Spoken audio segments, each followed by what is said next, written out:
You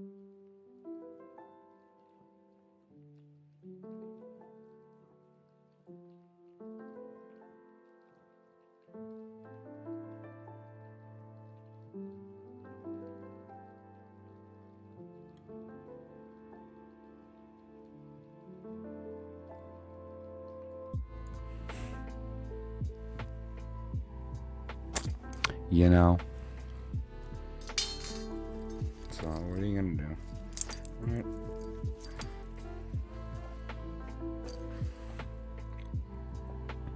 I would sing Que Sera Sera, but I don't think I'd be able to.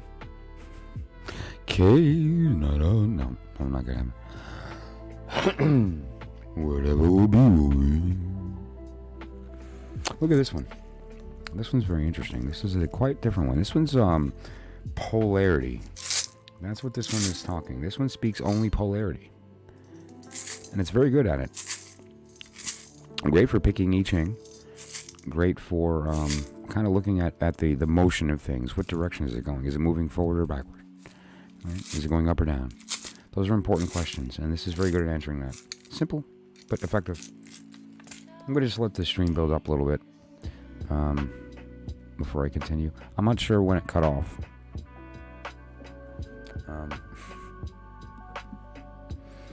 Story of my life. So I'm not sure where it cut off, but that's the gist, right? That's the basics of 9 chambers, the basics of, you know, applying Gematria to the process in the with the beads, and including Tamura.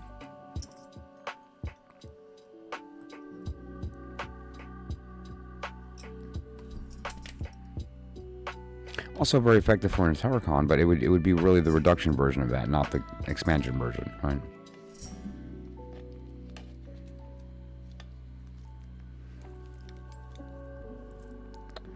So in the meantime, I think we should read a little bit from Kabbalion, and then continue by maybe looking at the small cards, or you know, doing some other things. A few things I wanted to speak about tonight with respect to the tarot and oracles and elements. Oh my! And you know, the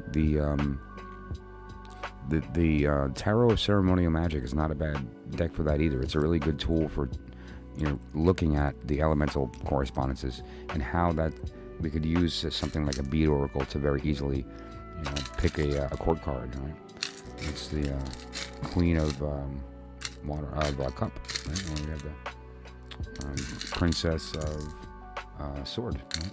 And so you can very easily derive cards by looking at elemental systems that can give you some knowledge with respect to the players. But now, when you consider that in here, it changes everything.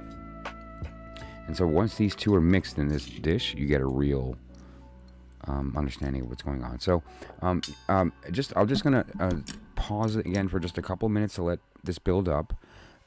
Specifically, Gabrielle had a question related to this, and so I want to make sure that she's satisfied before I move on, because I'm going to put these away and I'm going to put these together in here, and we're going to do a different kind of reading, which is going to include the elemental system that I wanted to speak about with the tarot, the oracle, and the elements. We're going to pull out Lon Milo's deck and compare that with the beads in here at the same time to look at the court cards, how they're chosen, how you see what cards are related to the court cards. And it's going to be a nice exercise in as above, so below, and what's in the middle. The only thing that's real. The only thing that's real. So, did I print a full screen or a full size version of that for my old fucking ass? I can't see anymore. Man, you know, actually, I'm not exactly sure when it hit me. When that age hit where I literally could not see any longer. It was funny, too, because one day I was just fine, and then I went to the doctor, and he's like, you need glasses. And I'm like, oh, I guess I need reading glasses. And now suddenly I can't read without them. It's funny. I might not have, but I might have. Maybe not.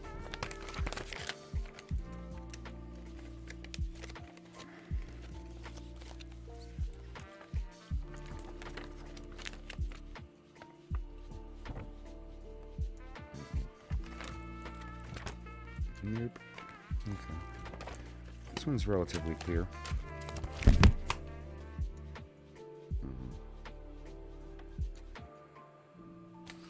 Now, yeah, if you look at this wheel right here as an example, let's just take a quick tour of the D variety. Okay. And we consider what I just spoke about with respect to the beads. We see the ring of the signs, right? Aries, Taurus, Gemini, Cancer, Leo, going around in a counterclockwise fashion. And then we also see the planets that are associated with those signs: Mars, Venus, Mercury, Moon, Sun, Mercury, Venus, Mars, Jupiter, right? Saturn, Jupiter, Mars. And then incorporating the new planets after the discovery, so no longer the original 7, but now Uranus and Neptune are in the mix, finally. Right? And so if you consider that, we could also apply this with the beads. I haven't been able to see since grade school. I feel like I've always had glasses. Yeah, you know what? I got mine in 3rd grade. All right, when'd you get yours? I got mine in 3rd.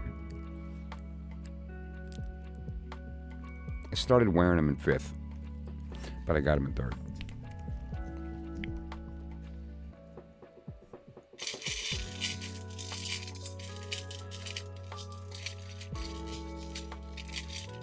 There's a lot of weather going outside there tonight. That might have been why I disconnected this time, to be honest. I can hear the wind whistling through the soffits. I love that sound. And the fog outside was so thick that it was like Stephen Kinging. I love it. I'm going to save this for this. Let's put it... And I'm going to put these away then. I think it was 4th or 5th. Cool. Yeah, same age, roughly. Alright, so let me put these in the pouch and then mix these two. That's going to be fun because this next thing I want to show you guys is the proper way to read it if you're reading it with respect to the tarot. Like if you're using the language of the tarot as your vocabulary for interrogating the beads, the system I'm about to show you is the correct way to do that. Now you get to read this. Should I put this in there? I think I'll leave it. It's the Holy Guardian Angel. It's the other, your higher self.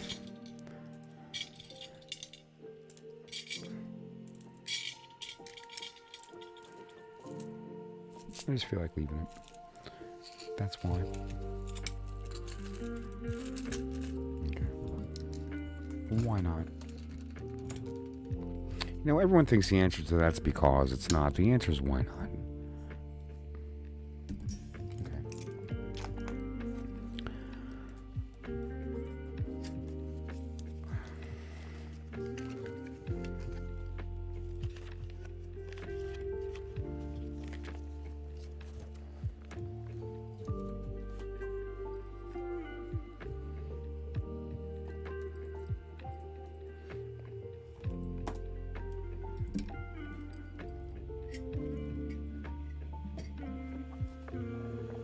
Okay. Yeah, I don't feel like I'm loosening up at all. That sucks.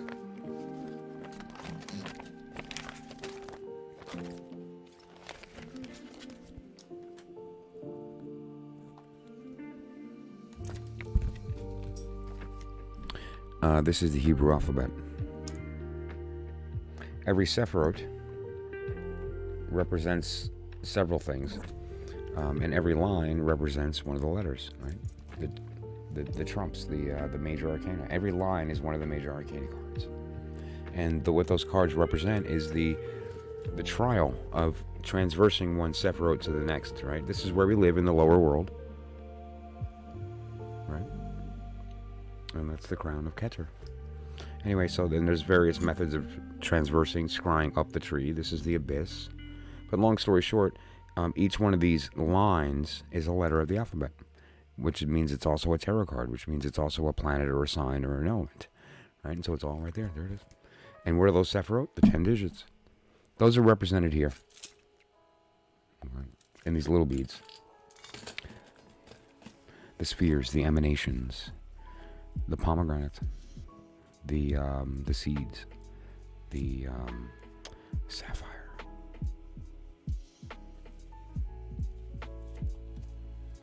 The radiance. So, okay, I guess I'll just move on. So what we're going to do is we're going to mix the two, the two separate oracles, the male and the female oracle. I should probably read them first. I think I want to read them first. Let me give him a mix, since I've been messing around with him a lot. Did I just hear a bead hit the ground?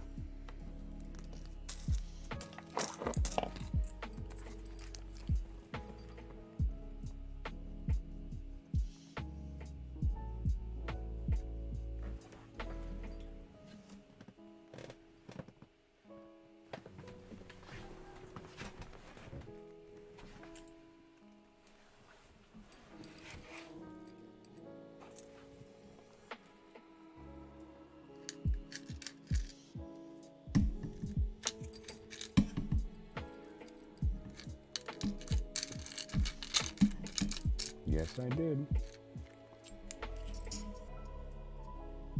And I'm missing one more. Son of a gun.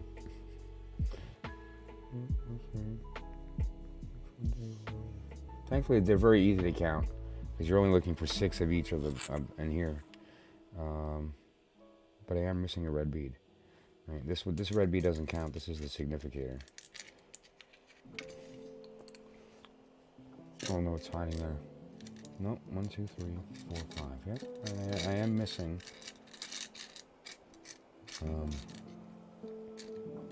Yep, I'm missing a pentacle. Please hold.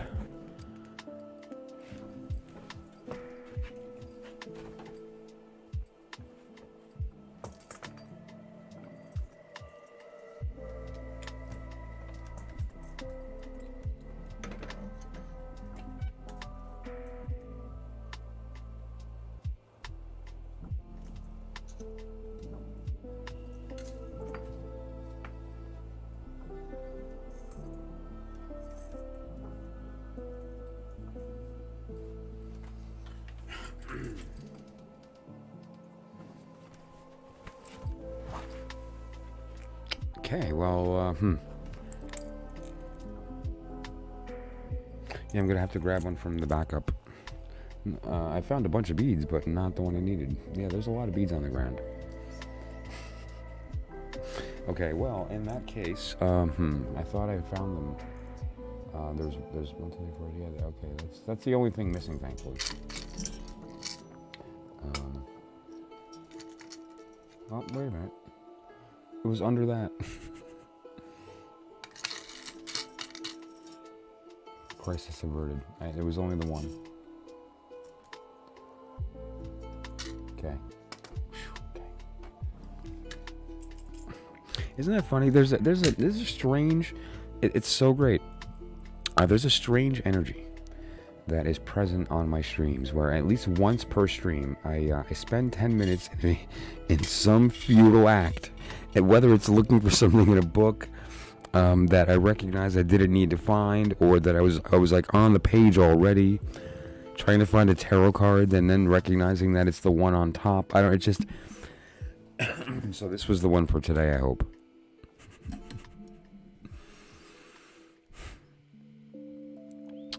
Anyways, I have another wood bead, but yeah, I'll put that here. This is like, these are my extras, like the backups. I'm gonna have that ready to go, but I guess I didn't need it.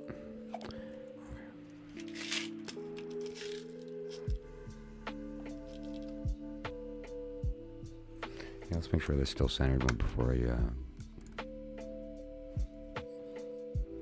Okay, good. So I'm just gonna jump on a quick break then. since the energy got a little weird. So, recenter. Make a coffee real fast. I'll be right back. Yeah, and it's going to be a lot of fun. We're going to do this. We're going to grab the deck at the same time, and we're going to learn how to read the beads as tarot, so including quartz and minors and all that fun stuff. We're going to get some answers, which are going to lead to questions. And of course, once you're done with all that, we find truth.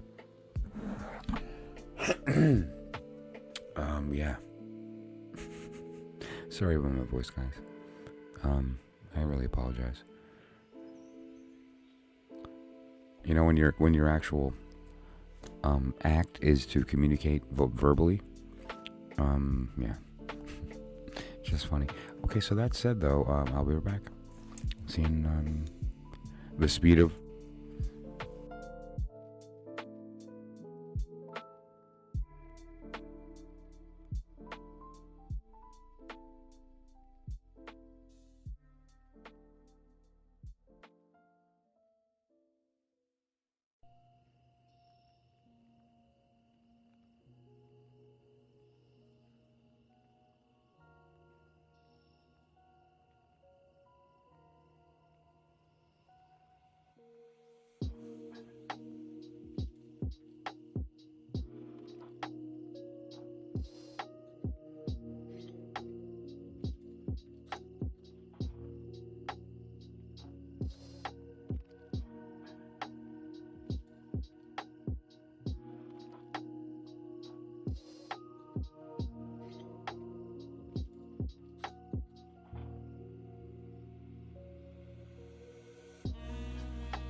Alrighty.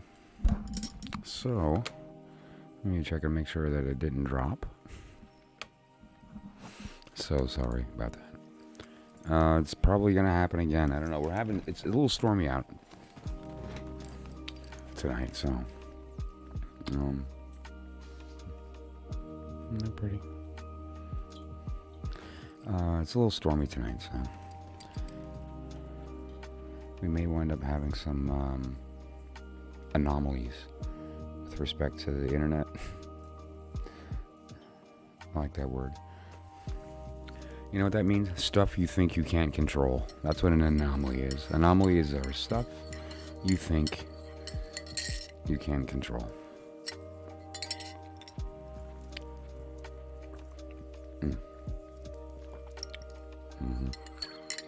So,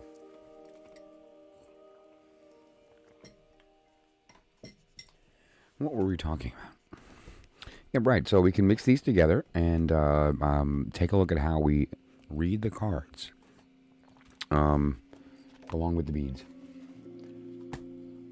Or we can read from Kybalion. What would you prefer?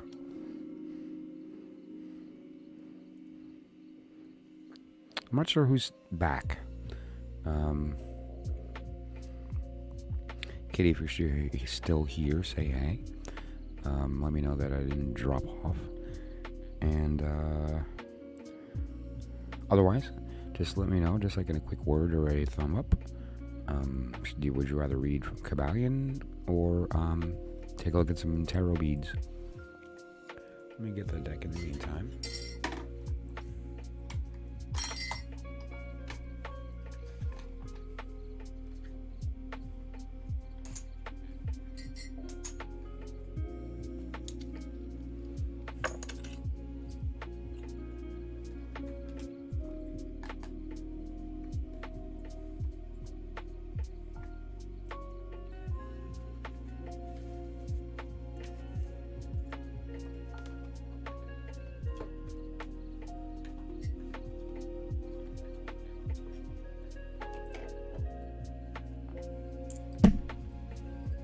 Kybalion, come on.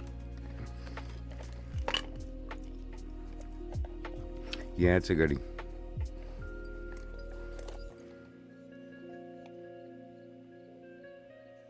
That's funny. Look what I just grabbed.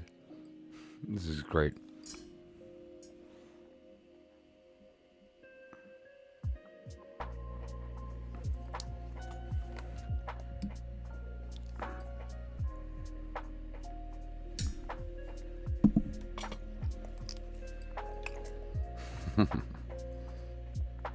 Look at the symbol though. So in my hand, on each one. This is a wooden nickel from a buddy of mine, and his logo is on the other side, and it's a special kind of a logo. But I drew over them.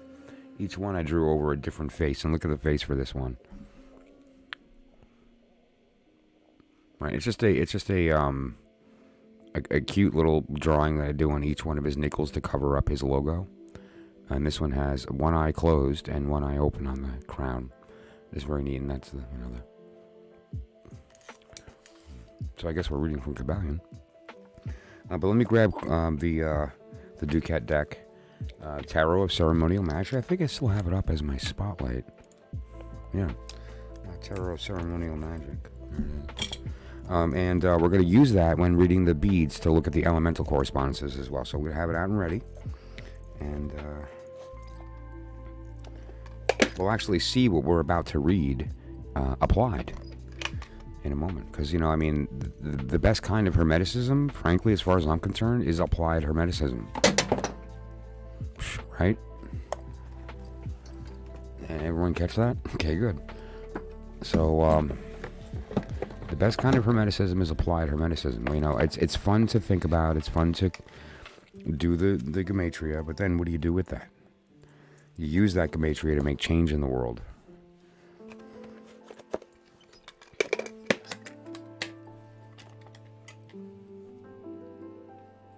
Speaking is an act of creating. Listening is an act of speaking.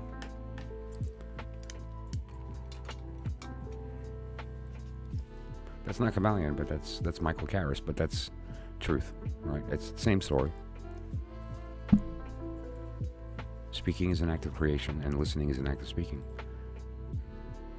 Yep. Okay, so let us begin. There's a lot of different places that, it's actually, it's such a short read, but it's so dense that, the best way to approach it, frankly, as far as I'm concerned, pick an axiom, read it. And actually, I'm speaking about the axioms of Magick today, which are very similar to Kabbalion, but a little more specific. It's a granular version. This is more refined. It's more like polished. It's more been through the alchemical process. So it's more the pure version without addition. But I think that the axioms of Magick, I think they first appeared in the Magician's Handbook. Cunningham were they're a good commentary. They're a good commentary. They're highly useful, which is why I'm going to bring them up. So let's take a look at just some of the principles here. There's several principles here. One of them that I wanted to talk about today is rhythm. I think rhythm is a very special one. Rhythm is really an important concept, and we hear the word a lot, and so I think it was important for me to illustrate what that means. We think of rhythm as a beat, right? We hear a beat and we think rhythm. We think of a drummer, or we think of the beats of a violin, or a bass guitar, right? Someone tapping their foot when they're singing.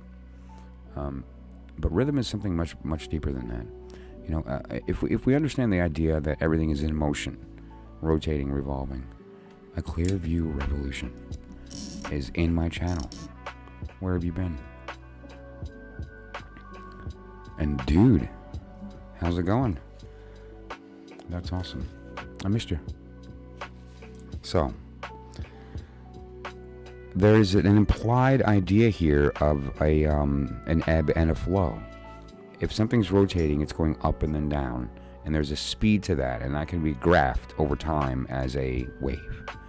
It's just a convenient way to look at a three-dimensional, temporal event as a static object, right? That's what the beads are. It's literally an analog of what the beads are. And so what rhythm actually tells us, it gives us an indication of the respect of what is the momentum that we're in right now. Are we going up or down? What is the length of that down phase? What is the length of that up phase? And can we constrict it or reduce it, or can we bring it a little more baseline? Right. Another very beautiful, I think, illustration of this is a little diagram I threw together just for the specifics of the polarities of the I Ching. That was really delayed. Wow. Yeah, that was really delayed. Sorry about that. It'll just take a sec to pop up. I don't mean to break concentration. Okay. All right, and so this is the exact idea, just kind of played out through the polarity of the I Ching. It's the same concept, right? And that's referring to the idea of rhythm. And so I'm going to read the initial axiom with respect to rhythm, and then we're just going to kind of review a little bit of their commentary and go from there. This is the fifth principle, chapter 11, rhythm. Everything flows out and in. Everything has its tides. All things rise and fall. The pendulum swing manifests in everything. The measure of the swing to the right is the measure of the swing to the left. Rhythm compensates. Rhythm compensates. That's just great. So this is one thing I first wanted to talk about here that was mentioned in a few of the statements made right there. Why does the moon card have to do with rhythm? I mean, it's kind of like immediately when you're pointed to that, all of the truth starts to come to you about how the moon represents rhythm, right? What does the moon represent with tides? The ebb and the flow, right, of the tides, the menstrual cycle. That's not an accident. It actually pulls on the planet, so it sort of like bulges the planet, and it gives us this kind of wobble. There's this obvious sort of energy of the gravity, the difference of light and dark, the dichotomy of the fact that it's a dark but reflects light as opposed to casting. It's beautiful. And so it's all there. The moon is actually quite beautiful, and it's hard to find a better symbol in the tarot for rhythm. You might think it's justice, but justice is kind of the opposite. Justice is the rules that rhythm breaks to cause nuance and emotional reaction. Look who's in the house. That's where the word came from. So, Shushu is a musician, and so the concept of applying rhythm to justice to create melody is something that I think he's very familiar with, right? And what are we doing when we first approach a piece of music, right? We very exact, and we follow right, and we don't want to get whacked in the hands, right? Oh, by the way, Shushu, how long is your stick? For the ones that won't listen, right? When you teach them piano, you gotta. But then, you're done with that, and you know the song enough where you don't have to look up and you don't have to do the exact beats, and you can kind of throw in your little flair. I mean, isn't that what we're here for? The flair. So consider that what rhythm really means, because rhythm is, in a sense, the result of happening. When things bounce together, they create waves, and those waves bounce off other waves, and those crests and where those waves meet is what we're looking at. And so what these really are all collisions, happenings, right? And so what we're really referring to whenever you hear the word rhythm is the result of a connection. That's all it is. And so I want you to consider that, and I'm going to read the paragraph again from the respective Kabbalion, and consider that what we are referring to is that these ebbs and flows are either a crash happened or a crash didn't happen and negated. When you're in the middle, that means that you're in a balance of those two, and so it's the same ebb and flow at the same moment, and so they find a middle. That's actually where you kind of want to stay if possible. But when happening happens, you get the beautiful splashes of purple, right? So just consider that whenever we see the result of a connection, it typically will manifest as rhythm. And the more correct that connection, the more musical that feels to our being. So let's go ahead and read Rhythm again, chapter 11, with that in mind.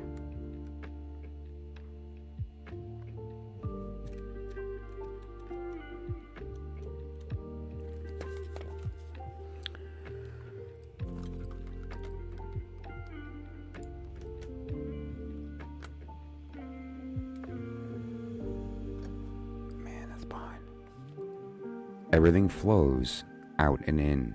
Everything has its tides. All things rise and fall. The pendulum swing manifests in everything. The measure of the swing to the right is the measure of the swing to the left. Rhythm compensates. Love that. I'm going to continue. The fifth great Hermetic principle, the principle of rhythm, embodies the truth that in everything there is manifested a measured motion, a to and from movement, a flow and inflow, a swing forward and backward, a pendulum-like movement, a tide-like ebb and flow, a high tide and a low tide. Between the two poles manifest on the physical, mental, or spiritual planes. The principle of rhythm is closely connected to the principle of polarity described in the preceding chapter.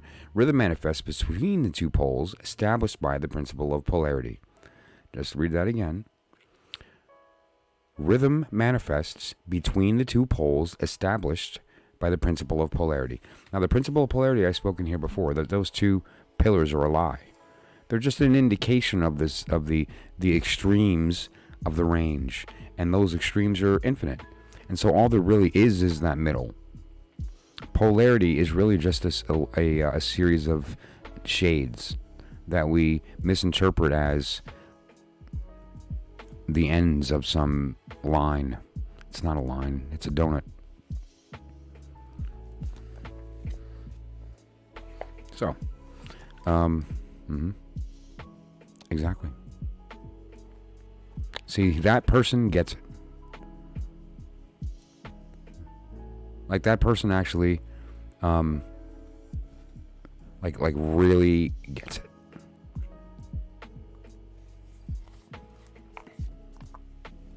Well, no, actually, that person half gets it.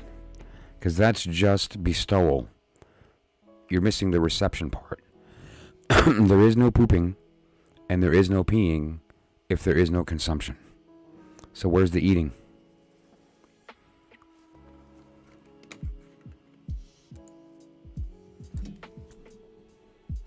Right? There has to be eating. Or drinking. Inhaling.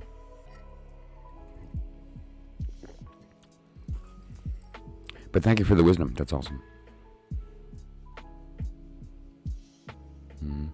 Don't be afraid to look, man. It's all you. That's cool. Just don't forget the truth. Everything you see is you. Which is a little unfortunate for you, because it seems like what you're seeing is not so great. What I would prefer, and it's just me, but what I would prefer, it would be awesome, is if you could see what I see. Because what you've shown us here is that what you see when you look at yourself is poop and pee. And what I see is somebody who is being fed wisdom, but has unfortunately succumbed to their ego as the vessel to hold those words and then decide what to disseminate. So you're just speaking the wrong words because you're getting truth and it's just coming out wrong. And what I would personally prefer, it's up to you. I mean, you can, continue to stand in the shit and identify with it and just kind of smell like that shit. Or you can step out of the shit, recognize that, wait, this smells a little better. And then maybe dust off, gain agency back from your ego, use it as a tool, and, maybe rethink your life. Because the reality is you are the language that you use. The universe is not made of atoms, it's made of language. And so you have to be really careful about what you decide to put into your mind, and more importantly, to disseminate into the world. Because that language is literally a reflection of yourself. And you are beautiful. You're beautiful.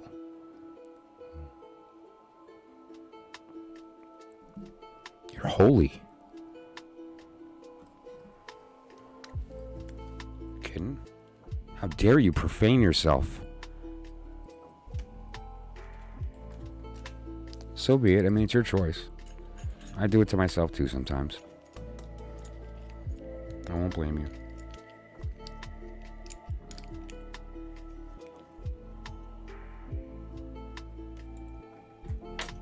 So is there any, did anyone want any clarification on rhythm or have any questions or any kind of like, contribution to the, right? Because it's, it's, they got half of it right. There's the whole out part of the in and out.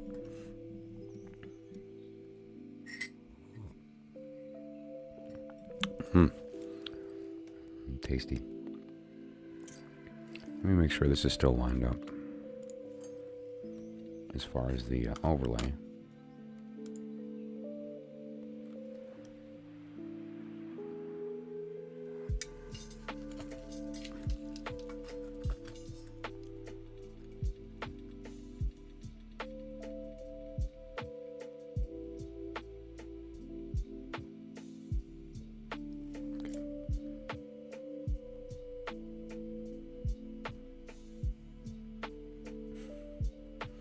Funny, I'm like lining these up so much because I'm about to pour them in a bowl. Although I'm not about to. I'm going to read them separately first. But yeah, let's give them a shuffle. What do you say? And so, what do you guys think we should read about? I mean, I happen to have it on this screen. We don't have to read about it. I'm not going to use the astrology spread, actually. So this is an inaccurate title where I'm not reading the astrology spread. I'm reading it as tarot. Right, I have the Ducat deck ready to roll. We're going to look at the differences and the correspondences of the court cards and how that kind of, evolves. Just kind of take a look at how this unfolds with respect to the elemental system. Because what I'm trying to do here is to show how the beads, the tarot, the elements all speak the same language. And it doesn't matter which one you choose to speak. That's why this oracle right here, this pile of chaos. Now let me just remove the ghost of the wheel. Is just as effective as a tool, depending upon your comfort with the language system, as anything else. This is strictly pure polarity. There's not even elements in here, right? So how can this speak the language of elements? Right? A polarity equals a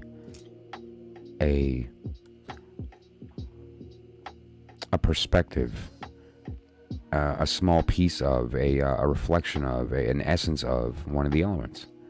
Right? So like for heaven, it's all three of the masculines, whereas earth is all three of the feminines, and there's different interplays of those. There's also the twofold, the bigrams.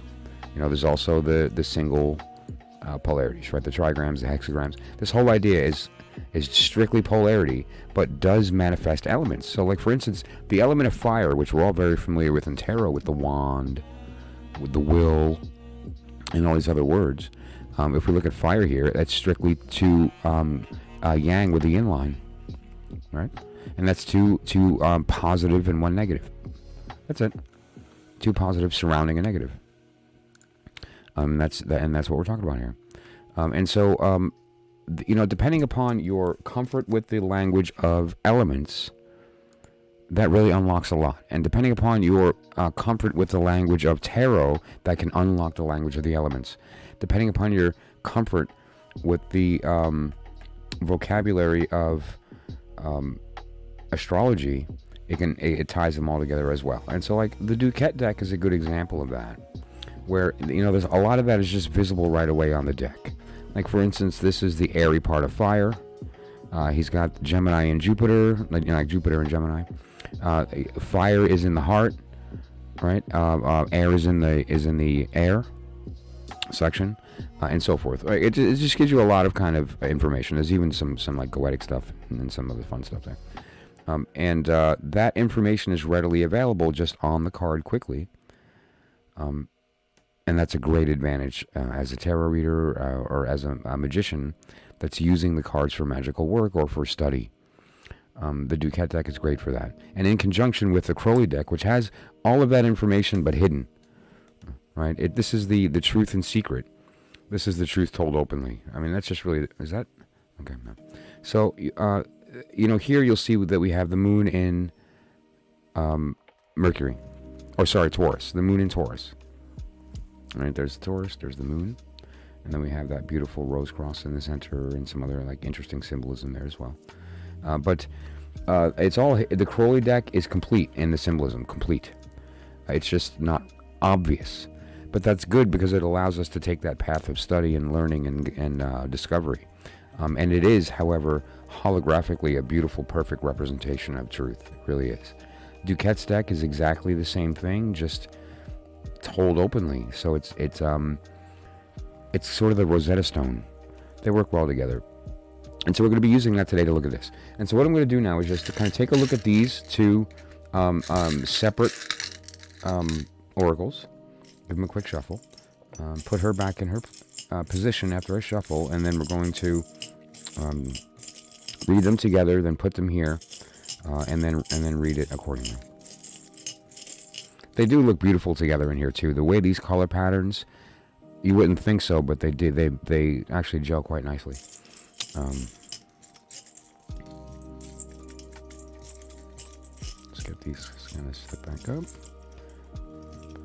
Center. Okay. Now I'm just gonna. I feel like turning this, so I'm just gonna look up, so I'm not looking, and just kind of turn that. A couple of random ways. Stop, and then whichever one's closest to the top, I'm gonna turn so it's pointed up. Okay.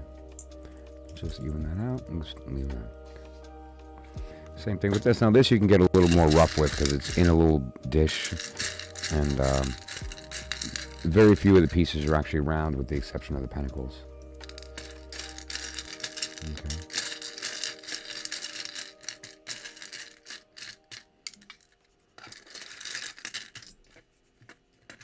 Same thing, I'm just going to give it a spin.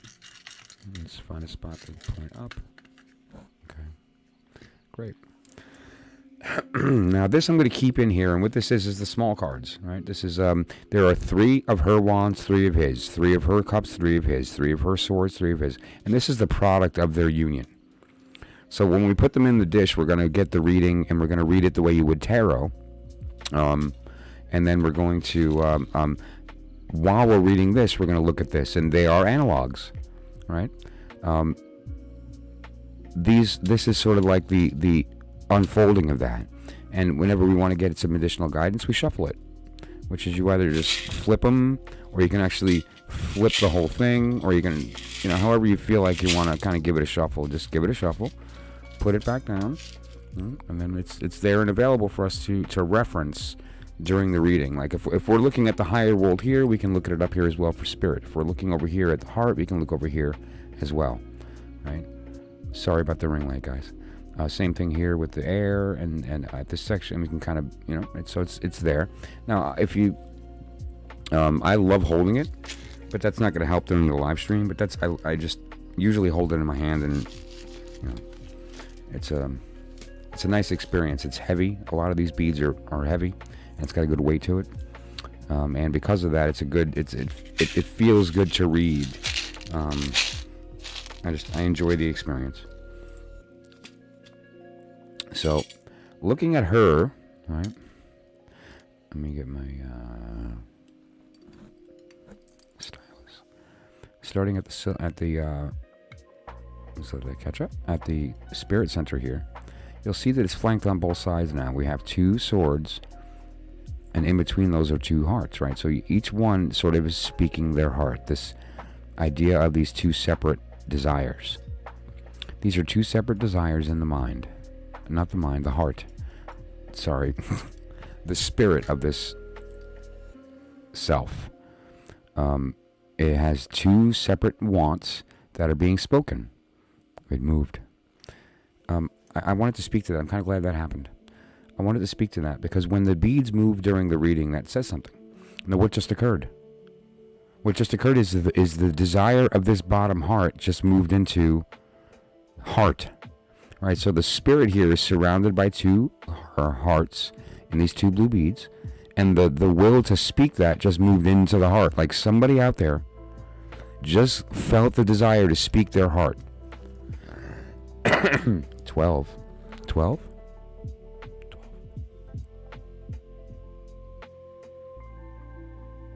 I'm not sure what you mean 12. What did I miss? So that's an interesting thing, and you have to consider that these are living. They do change over time, obviously. We're looking at a karmic event, circumstance, reaction. So there's going to be change that occurs, right? It's not a static event. It's not a static circumstance that we're interrogating, and so we should expect that the answer will be changing.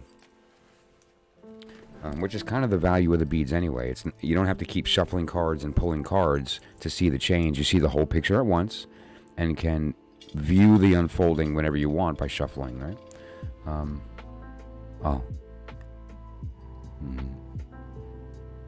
I'll resist the urge to attempt to go backward in my head and figure out. So now let's look at next to that, though. We also have a lot of will. And there's also, that bead is connecting the will and the heart.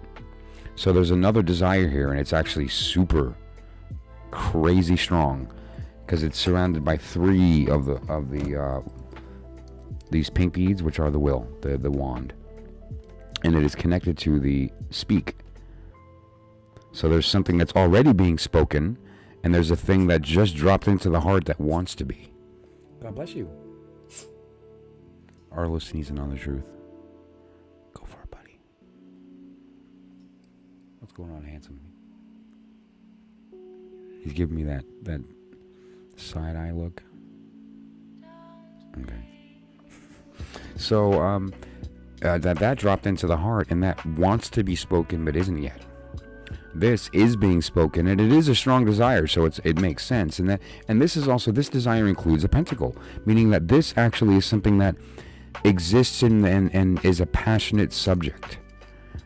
This is a passionate subject that's spoken about often. However, there's this thing that isn't being spoken, right? And we can actually look at that here. Let's use the idea here of seeing the analog to get some additional guidance. And so I want to look in the thing of what just fell into the heart. That's a want that's not being spoken. So let's look at the heart. And we're going to want to look at the heart moving in the direction of speech, but not there yet. So it's going to be in that area there. And we see first that there is a there you go. Yeah, let's let that catch up. Okay, sorry. This beads here, especially that one there, that oh my gosh, all right. Wow, it catches up, and then when you try to get zoomed in is when it skips.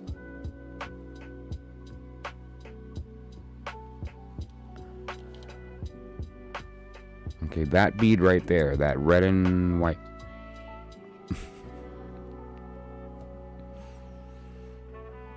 That red and white bead right there is surrounded by an air and a heart at the same time. Those three are touching in that area. So there's a unification of that desire taking place in that center, in the real world.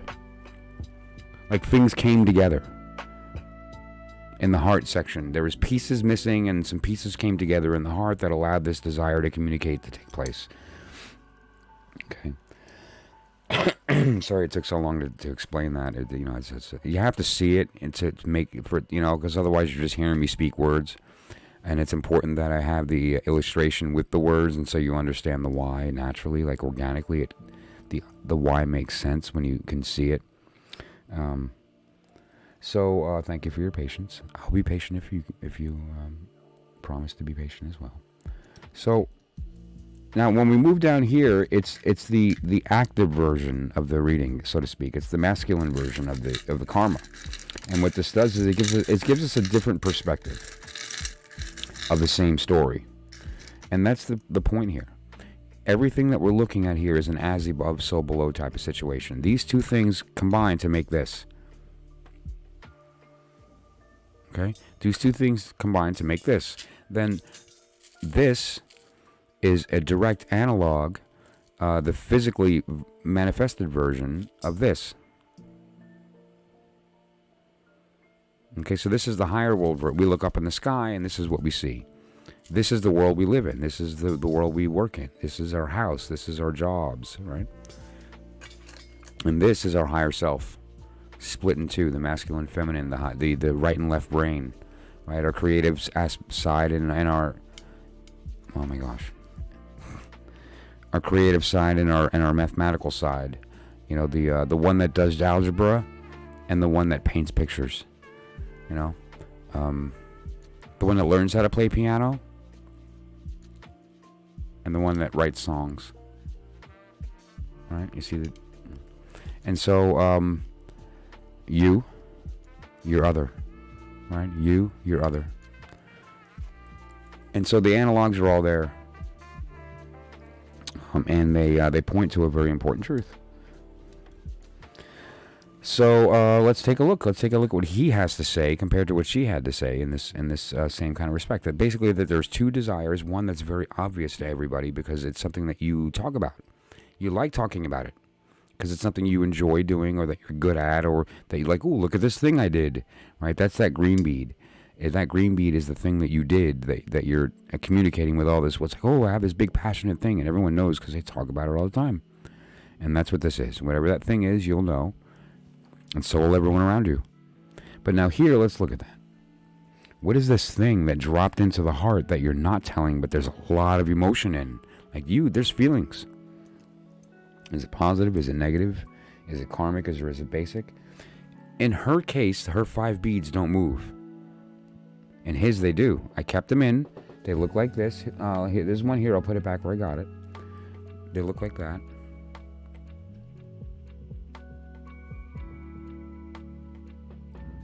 They're flat, brown and black with flecks of gold. Okay. Now, those mean, look here, because there's a karmic situation. It's one of the major one. Now, which one is not relevant necessarily. What we're more looking at is that what is surrounding that spot, because that's the element that it's referencing, right? So what we're going to look at is, first of all, we want to see what moved into the heart. So we're going to kind of look at this transition period, and then we're going to see kind of what's looking, moving into air. So the first thing in this area here, let me look at the screen and see what you guys can see. Okay, good. So in this section here, we have this pentacle, and then we have these two. There is something that wants to be spoken in the heart, and we also have this elemental bead here. And what is it around this area that the desire is? Let's take a look at the quartz system. It's highly effective. And so what we have here is, these are both pentacles, which is princess. And they're both attached to swords. So the higher and the lower self are both the Princess of Sword, which is basically means manifesting, wanting to bring into reality divine mind, or what's in the mind, like truth. The heart desires to speak the truth. And there's a lot of emotional... What this is somebody who's kind of like is in need of spiritual guidance. The thing that's being spoken all the time is just, here's who I am. No, you aren't. And that's beginning to become clear, right? That's why you're here on this channel. That's why you're studying or looking into tarot or looking into other methods of divination. Maybe you're looking at different forms of philosophy or study. There's some, like you're looking for the truth. Because this thing that you're being and that you're screaming isn't real, and you're recognizing that. And this thing that's in the heart, this new desire, is that exact manifestation of wanting it to be actually real. And the power to want to do that so strong. The emotion moving from the heart into speech, that's where all the heart wound up. All of the emotion is in that place. And look at the will. The significator bead is pointing at the heart. It's pointing at a bunch of fire and earth, and is landed right in the heart with these swords of speech, or the desire to communicate, which is also the exact meaning of the Princess of Sword. The desire to communicate, to make what's in your mind real. Not wanting to imagine, but to have. So let's take a look at that, right? Actually, let me pause and ask if anyone has any questions about the process so far, or what I've talked about. And then if not, then we'll move on.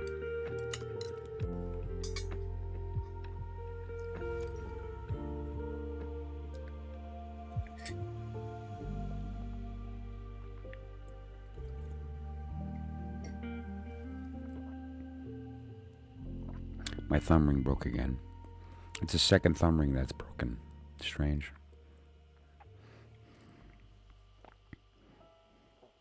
It happened a minute ago while I was rereading the stones. It just snapped. Here's the other piece. Where did it go? It was a small little chip. Nope. Okay. So, I'm just going to take out the, let's put that aside as a witness.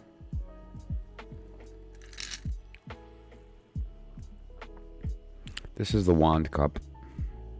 This is one of the more important symbols in this entire thing, because this is it's like if you consider what that means, it's the combination of divine heart and divine mind in one symbol. It's the divine masculine feminine, right? The reception and the bestowal at once. And so, it's kind of significant. And so that goes in the board. Now this, I'm not sure if I want to put in or not, and I typically don't. And I have had no problem with my readings not doing that, because I feel that the analog of the wand cup is enough. And when I'm reading with the Shem HaMephorash, or what the tree, it's all there, so that's not necessary. I don't even put this in there. Okay, so we're gonna start with her. And we're going to put in all 5 beads and then remove 4 of them as witnesses, and the 5th will stay in the bowl.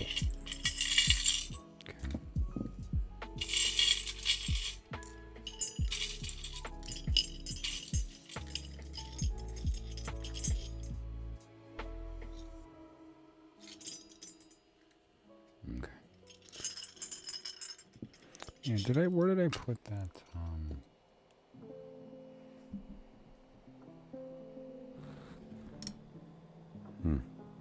That ring that I had,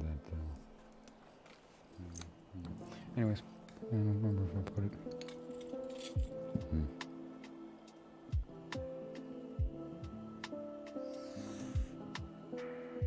I don't recall. Did I put it in here? I might have actually stuck it in here. Maybe, maybe not. Did not. Nope.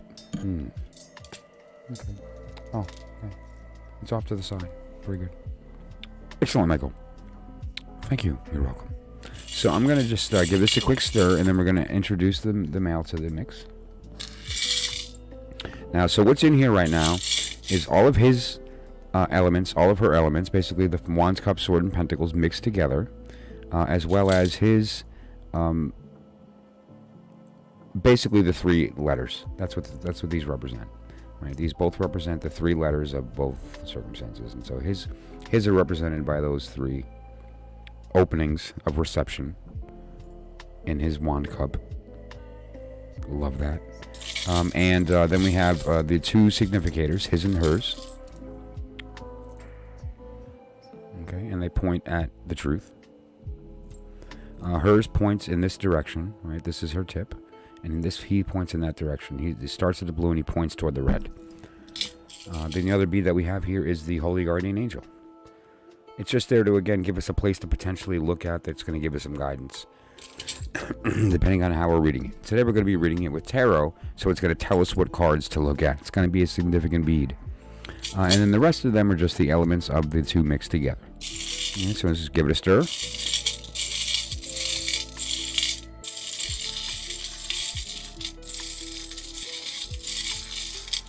Actually, let's do this.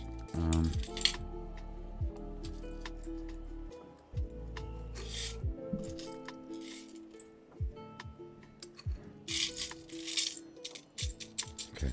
I'll put that in there as well. So, what do we want to read about? Let's actually do a legitimate reading. Okay. So, what do we want to read about? Let's get a subject that we can actually read about.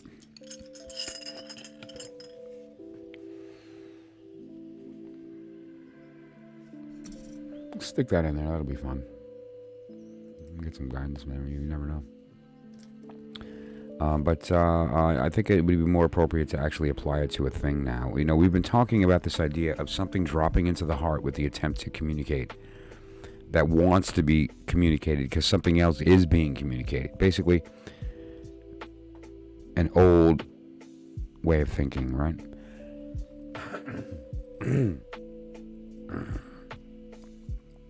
Excuse me, I'm so sorry.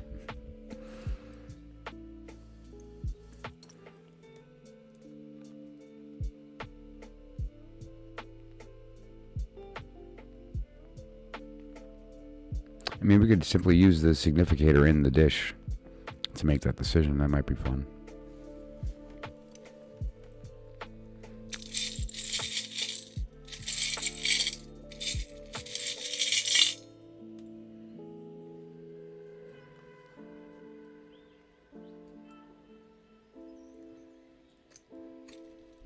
So I'm going to give it a stir and then twist.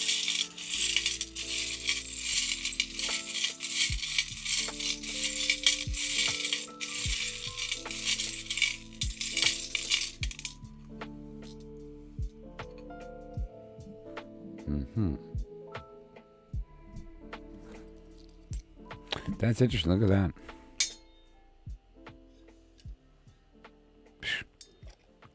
Those are her pentacles, and they are 100% in the heart. Bam.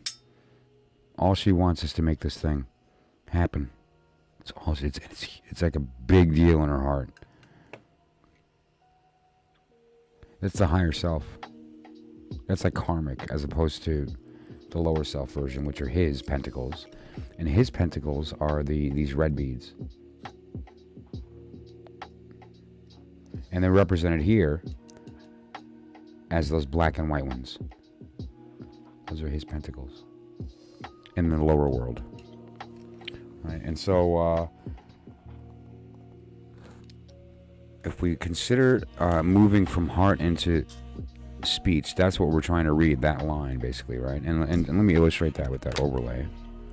Okay, we're going from the blue section into the yellow, the blue of the heart into the yellow of the mind, right? The cup area into the sword area. And so if we consider that, what we're looking at here, first of all, bam, we're right into the guardian angel. Look at me. And where is he looking? Right into the will, and that will is in the spirit. So the higher will. And then right here is the karmic bead of the male. It's perfect. That's actually really beautiful the way that landed. And if you continue here, we bump into another pentacle, which is great. So it's just all manifestation. Speaking, I want to make this thing real. It's not like a fantasy. It's a reality. That it's like, no, enough. I want it to happen. You can't speak that vowel. Happen. You want it to happen. I mean, now look what happens when we get to the speech. We bump into another male karmic bead in the heart that points right to the vector. Boom. This is nuts. Which then points to his vector, which then points to this vector, which lands on pure will. So let me just show you this ridiculous zigzag that happened in this dish right now, because it's kind of ridiculous. Okay, just to be clear, I guess it's no point in zooming in on that. It's the same thing. I'm going to pick the dish up so you can see the beauty that is this ridiculousness. From spirit, we're looking into this area here of all these ridiculous number of pentacles. And as we are moving into the speech area, what we see is a karmic bead and the holy guardian angels speaking this desire, this heart pentacle. And once we get there, these two things are another karmic bead that's then starting this vectors to telling us where to look. Where does it point? To another vector. And in that same place is her karmic bead. So it's like, yeah, keep looking here. Now his vector points down into this, which points down into the will section. So what is the will section? Let's just get that overlay up here so you can see everything that just happened there. All right, so that's that red-blue area. Let me move that back up. So you see how that worked?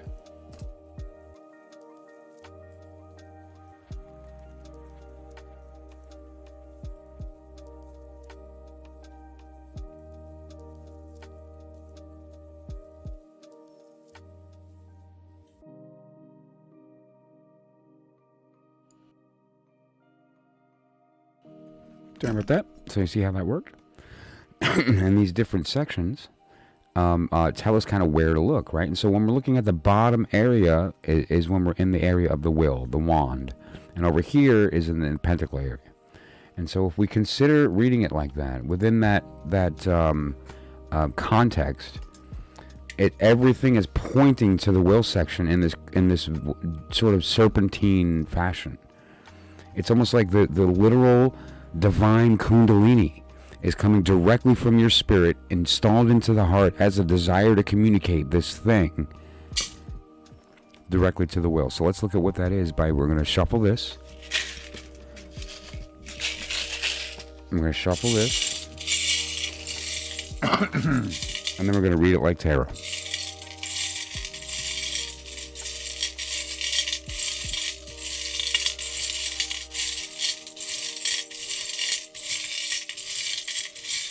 What you're about to witness is this thing completely fully realized, and it's quite a beautiful thing to witness. And so it's something I'm really happy to be able to share it.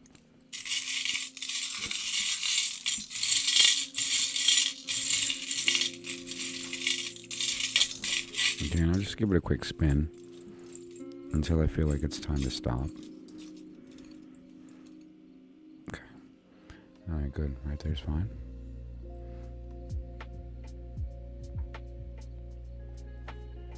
See, now we're getting into have. This is going from want to have, right? Because it was pointing at will, but now we have from spirit. It's so beautiful that's happened this way, and we'll talk about the holy guardian angel in a minute. But it's pointing from here into this wand cup into this, landing directly in the heart center. Right? So that's a beautiful little progression. Let me make sure you see that. There's that one coming from spirit, pointing to this area, these two karmic beads, her element bead and his wand cup, which is then pointing to the center here, and then this vector is going right from that center, which is a heart bead. That's his heart, into half the pentacle. Beautiful. Now let's read it as people. First of all, right here we have the Holy Guardian Angel in the heart area, and so what we're looking at here is a couple of things. First of all, on either side is water, so it's kind of hard not to see Queen, right? And here we have a karmic bead, and we have a pentacle. That karmic bead is telling, look at this. And so we clearly, absolutely, unequivocally have the Queen of Pentacles. Is everyone clear on how I did that? If you aren't, please tell me.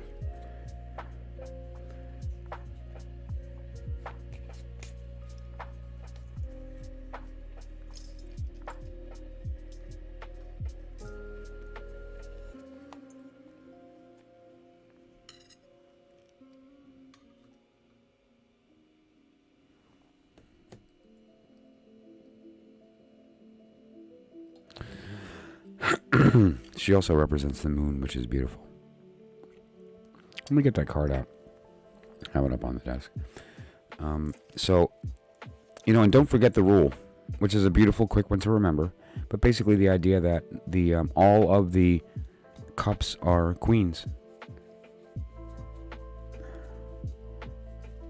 All of the queens are water sign, are cups.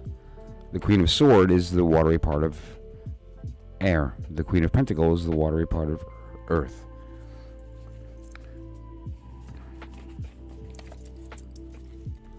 This is Crowley's moon, right? The full version of the moon. Well, Harris's.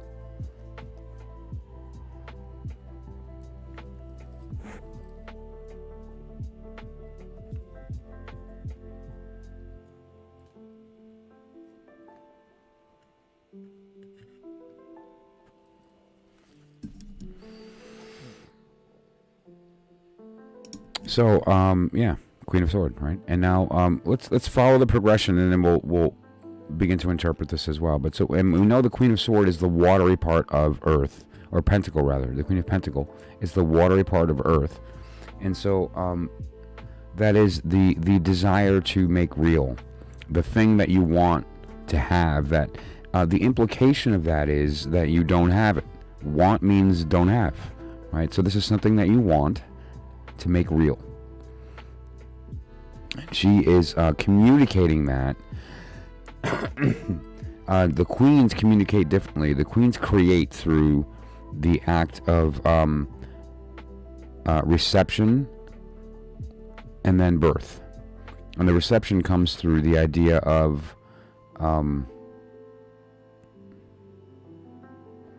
receiving the knowledge of the advisors, of the deacon, right? Interestingly, I'm very familiar with the Queen of Disc. This is my birth card. This is my court. My birthday is in December 16th. It's in the middle of December. I'm a Sagittarius, and she rules the period of December 13th through January 9th. And so I'm right in the Queen of Disc energy, and I know her energy well.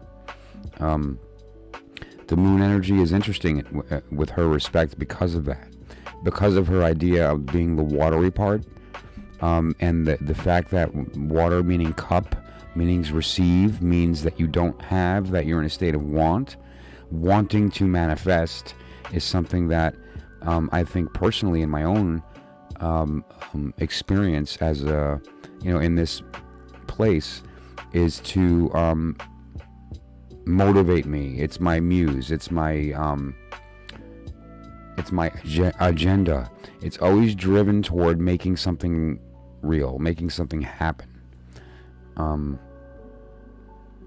Taking it out of mind and putting it in the world, right? That's my personal, and that's kind of what she's that's what she represents, right? And so you see how I got there? You know, we kept seeing this thing falling into the heart, wanting to be made manifest, and then when you see how that came about here, it points to the Queen of Disc, which is literally that message. It's quite a beautiful system, and the accuracy is simply a side effect of the math being correct. It follows the divine order. It follows the rules of the elements, and so the eventualities are accurate. I can't speak the A vowel so well today. Are correct. Okay, so that said, let's move into communication. Because the Holy Guardian Angel here is also touching on this side as we move into the sword area. 2 swords and 2 hearts. 2 voices, 2 hearts speaking. And from the center is emanating the male's wand cup. From the center is the point of the wand part. That's the will.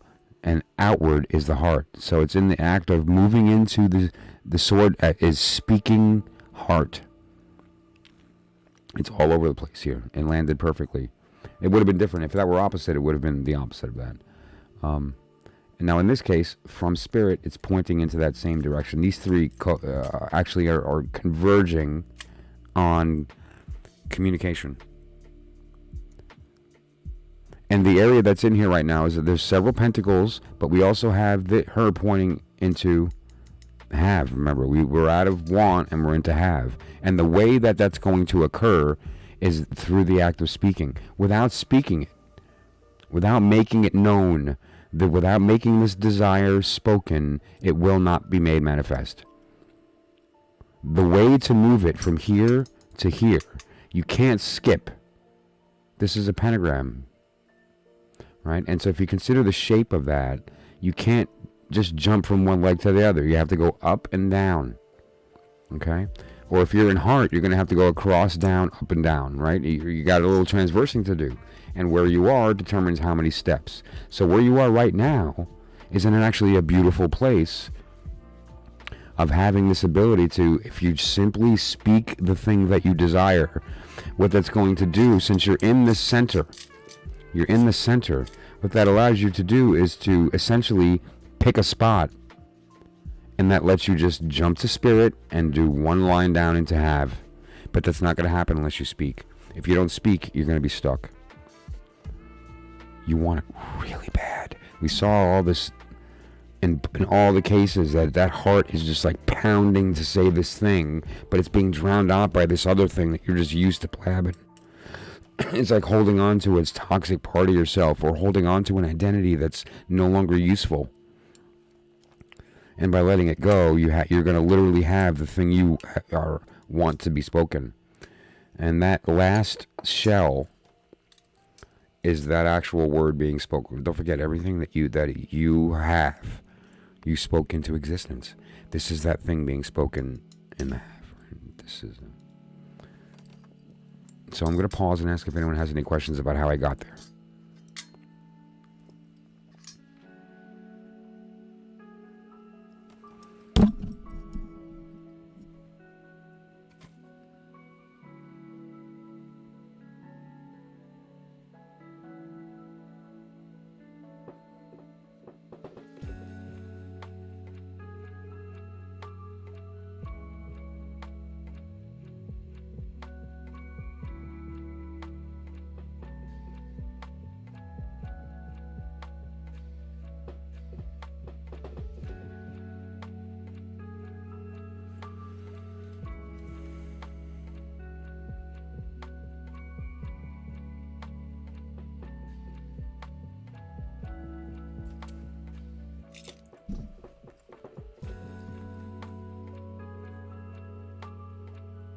So then what we can now do is to look at each individual center and look at the influences in that center that are the major influence. So we're going to pick a couple more cards, basically.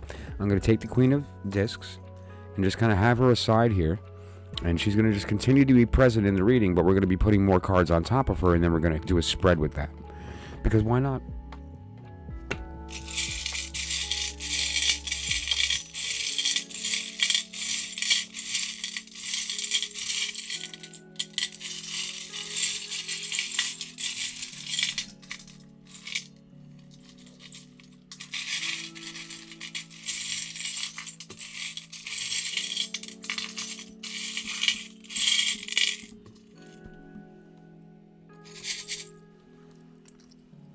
Mm-hmm. Interesting. His cup is pointing up right now.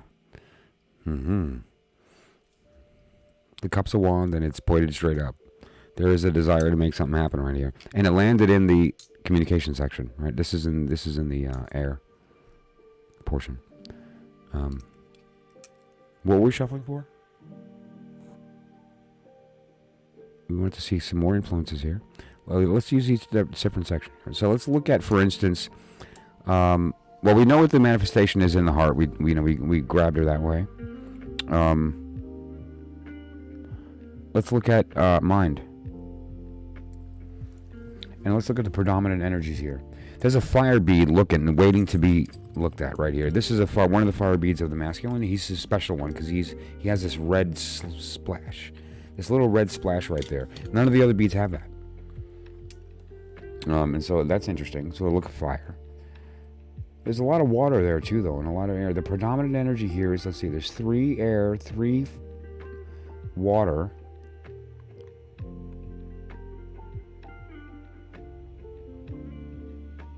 It's definitely the masculine energy we should be looking at too. So I'm going to take that cue intuitively, and I'm going to ignore the feminine bits over here for right now. And so that's going to be this. So there's 1 heart, 1 pentacle, 1 sword, 1 fire. It's actually perfectly unified. It's like, which makes sense because that's why this is sort of in its divine masculine state. Right, so basically this is the communication of divine masculine. Mm-hmm. That is going to be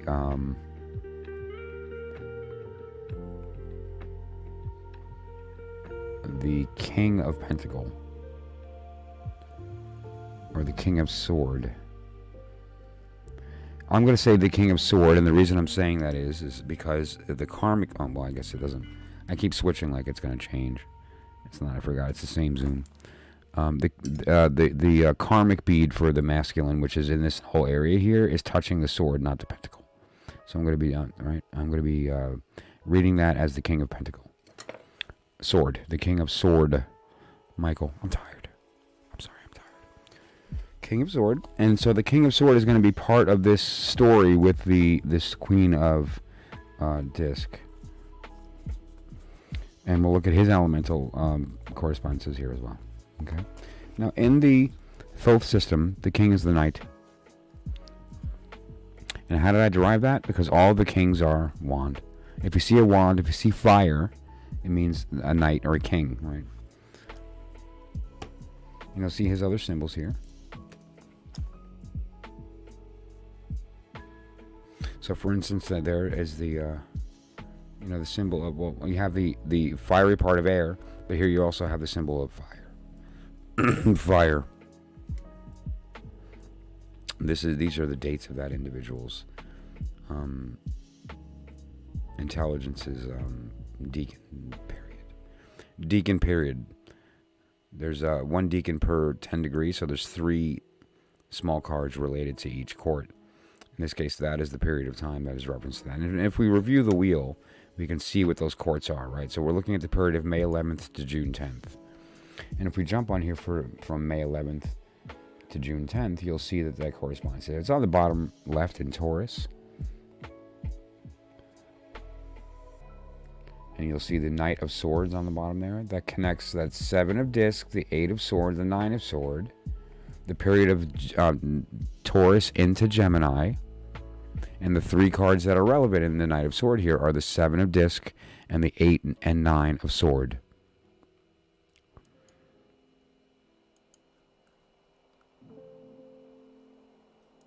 Okay. There's some other information here as well. Some elemental information in the Enochian, and there's some other stuff here. But the relevant thing here is just the basic intelligence of the Knight of Sword is the idea of the will being spoken. There's no desire for it to be spoken. His words are true. His words are correct. There's nothing stopping them from being spoken. It's the will realized. The will to speak being realized. And if you'll notice, there's an interesting correlation here on these bottom elemental. Right, the spirit is on top and the bottom. right? So it's as far as like what's receiving, what's being bestowed and received, what's being spoken and heard. Bestowed and received, spoken and heard. And if we start with her into him, and you see that correspondence right there, what we're seeing is heart. Here's what I want to make. Let's do that. Here's the instructions. This is what I want. Here's how to get it. Will you give this to me? You can have it. Right? You see how that works? Quite lovely, the system, isn't it? The elemental system.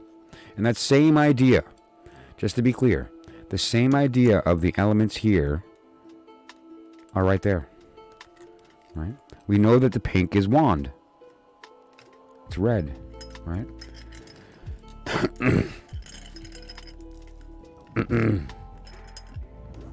We know that the blues are blue, right? The cups. We know that the greens are pentacle.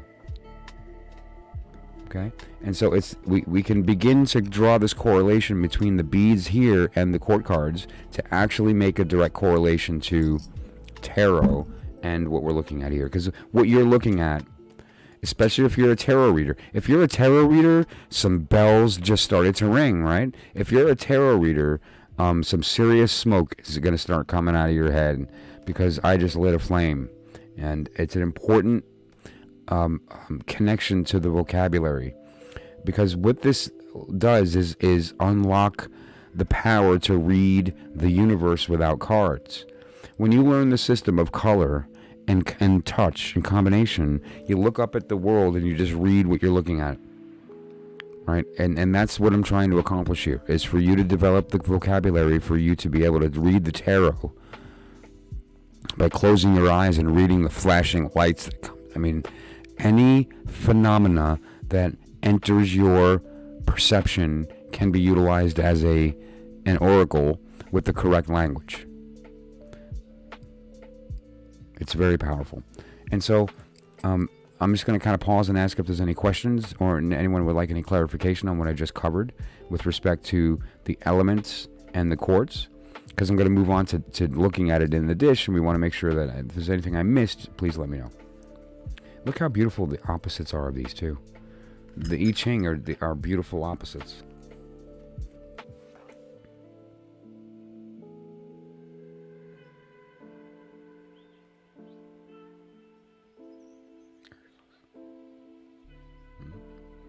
What about the dates? Are the dates opposites?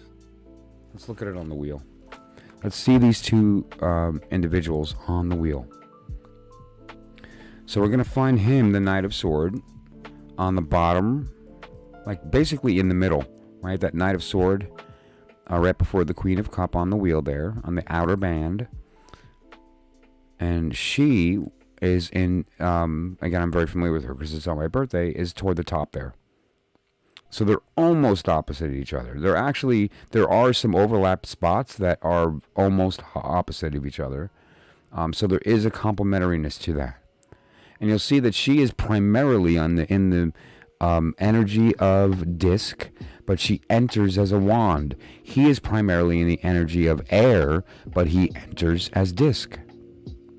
So basically there's a, his entering energy is her exiting, which is very beautiful.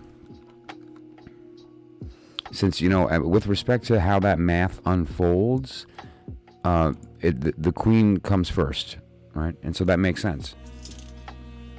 That she would enter as her off element. She would find her true element, which in this case is earth, and then he enters as earth and then becomes air. It's a nice progression. But the idea here is the finding that correspondence between which elements and which cards are connected in the heart area, in the mind area, in the pentacle area, the have, and the will. So let me catch up on the chat. I think I saw a question there. Was that? How do you tell which card it is? Which card witches? Which cards these are? Which card the beads are? Or which card, like for instance, elementally? Because there's a basic rule, which is that, and I think I have it, diagram maybe that I put together that illustrates that. I might not have. But basically that all of the princesses are earth.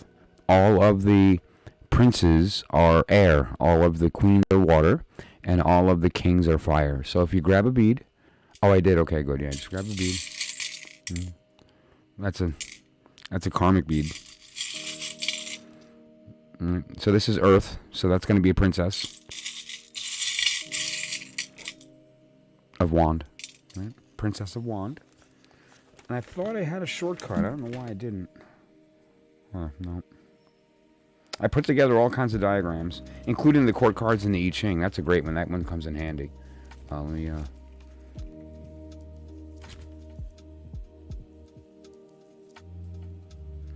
This one. That's a great chart. That's a screenshot if you care about the I Ching right there, because that ties the I Ching to the court cards, and that's a valuable piece of information. It's a great chart right there.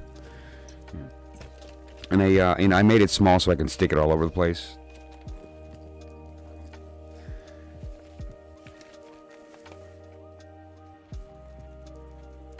Oh, this is mine.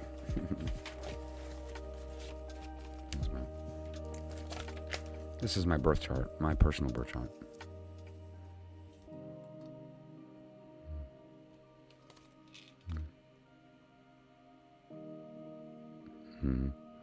But yeah.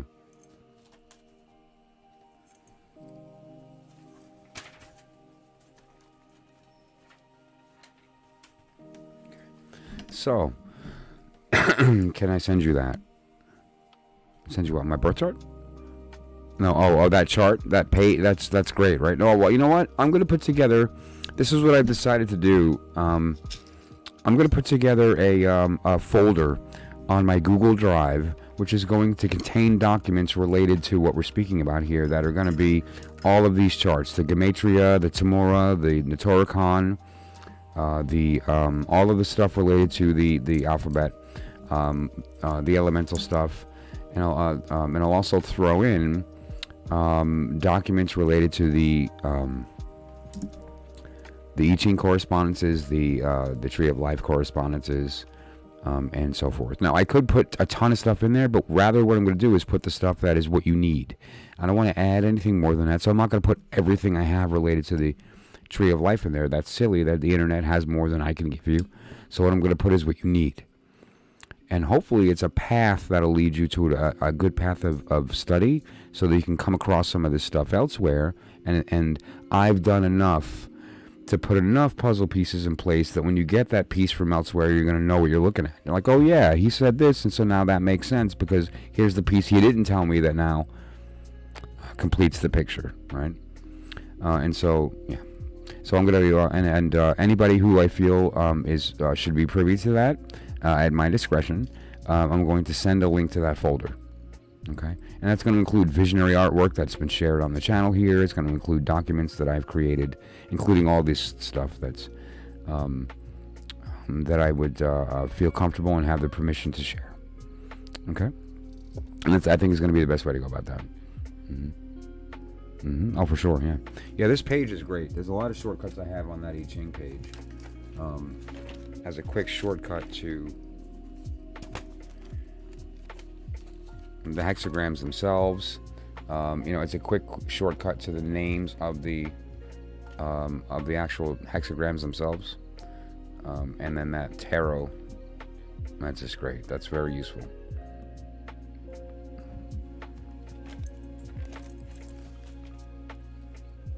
Yeah, if you just relied on books, you would have a stack like this to reference every question you got. So just having the charts is very handy.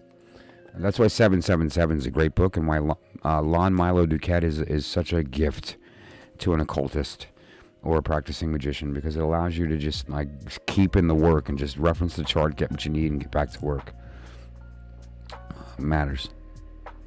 So let's give this a quick shuffle here. and see if we can maybe learn some new stuff.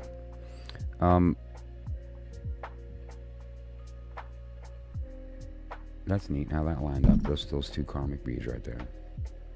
Again, it's this idea of like installing from mind into heart, right?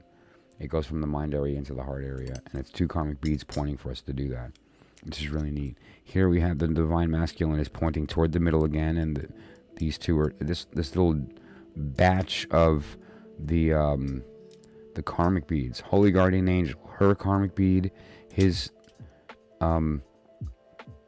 supernal triad, and then the vector pointing in that middle. So it's this is just a beautiful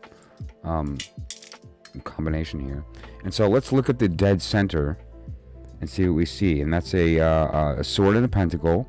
The sword is on top, and so we're gonna go. I guess that should be the Prince of Pentacle.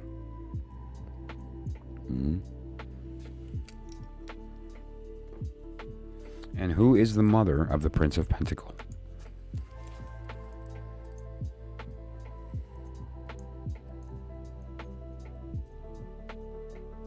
The Queen of Wand is the Prince of Pentacle's mother.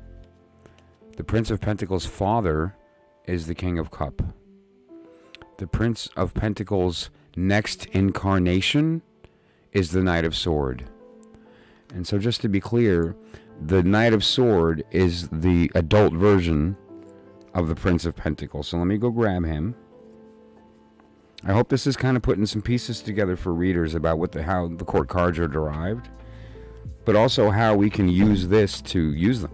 But once we understand the personality of these court cards, you can just look at the beads. Excuse me. What did I say it was? The Prince of what? Cup? Disc.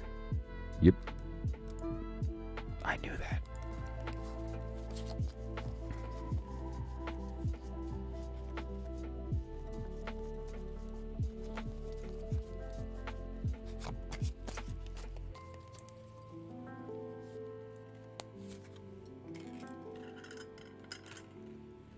Just to be clear, these are the same person in different stages of their life. Okay. And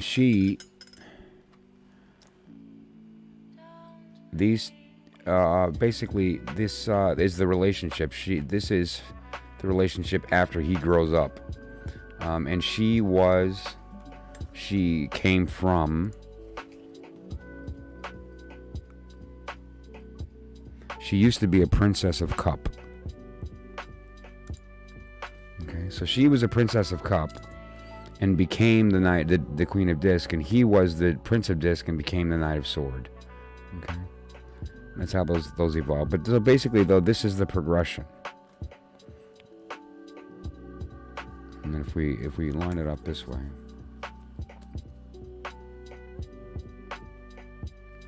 because she's the one who elevates him to king.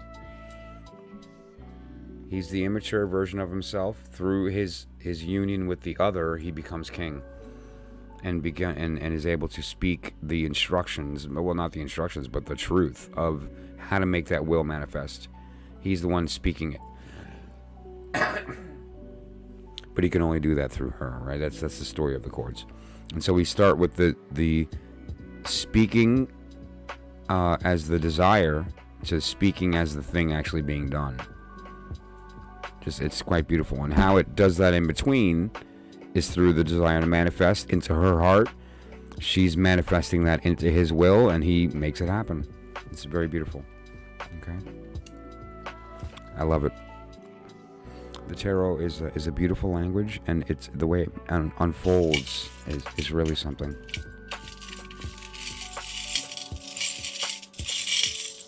And aren't they pretty together? Like, it actually works visually, doesn't it? I didn't expect it to, but it does. Because she's so pastel-y and bright, and he's so not. And yet, together they make beauty. And look at their child. This is an analog of the child. Right?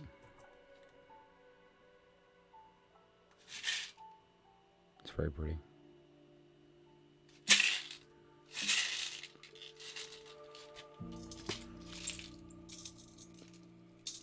It's also a crazy powerful oracle. I love reading it because it's really, really, really effective.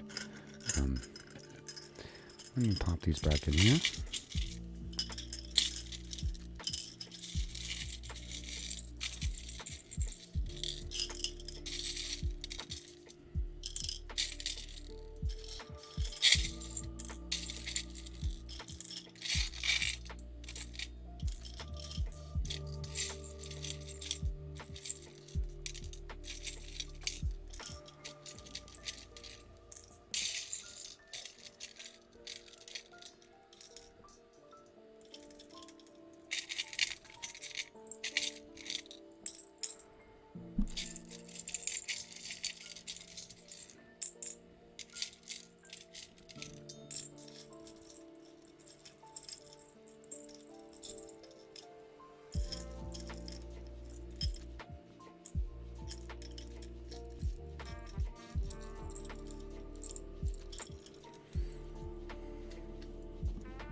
Those are not in order, so don't look at it as if they are. Although there is a pentagram out there that does contain this order. So that's half true. There is a pentagram that contains that as an actual order, but don't look at it that way. Let's just get him in here. So this is going to be the significator. We'll keep that separate.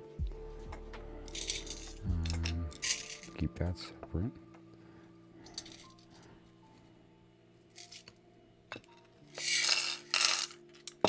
You can be rough with the boys. Okay. And so let's put the significator, or the Holy Guardian Angel, back into the galaxy. So he can chill out in the solar system. Okay, great. Actually, you know what? Let's give her a shuffle. She's a little too orderly right now.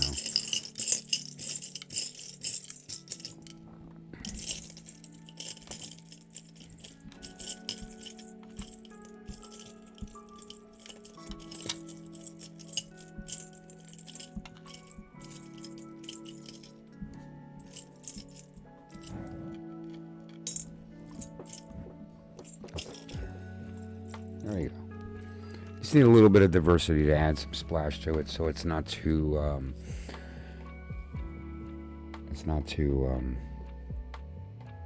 well, orderly. So I'm not 100% sure where to store the speed, because it was an addition after the fact to have a second significator, because she doesn't really use one. It's not, the higher world version doesn't really use one of these in its readings, but it's good in the bowl. I love it in the bowl because it works with his. But I don't want to store it there either, because it doesn't belong there until it's time for it to be used. And so I think the best place to put it would either be with the small cards or with the majors. But what I'll do is I'll store it in the bottom with the binary, so it's not influencing any of them. Because her will manifests through, this is her will manifest, the whole thing. This is her will manifest as the desire to receive the other, and him being born as a result of that. All men are simply a necessity of the desire of the woman to know herself. Truth. And so, and then we have the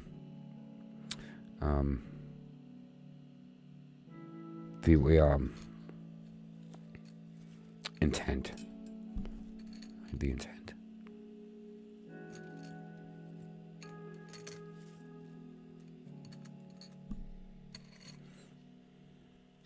So, yeah, any questions about that? With respect to what my approach is to the reading, or how to choose the court cards, and kind of how that unfolds. There's a lot of power there. And when you understand the vocabulary, you don't need the deck next to you. You're in it. You're reading the court cards. You're understanding speaking and listening. You're understanding the four elements, or the five, and how they interplay. And you can really see the communication of these different intelligences. It's really powerful. It's quite something. When you go through the exercise fully, it's an exciting realization.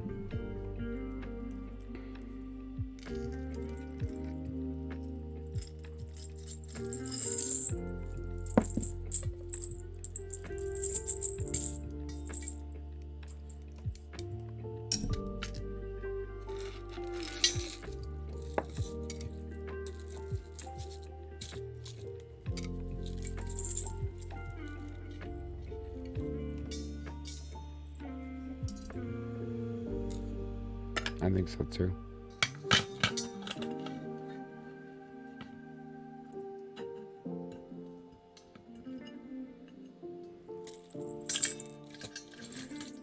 It's also, you know, it's very powerful as a meditative tool, because you get to see the whole tree at once and move pieces. You get to see the whole galaxy at once, the whole solar system, the whole tarot, the whole I Ching. It's really something.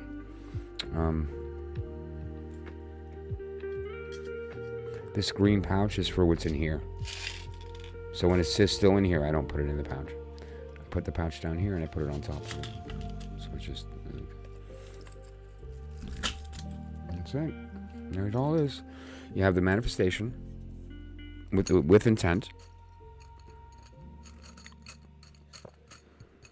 And then the actual, you know, the holographic unfolding of each section. So it's all nice and contained in one piece.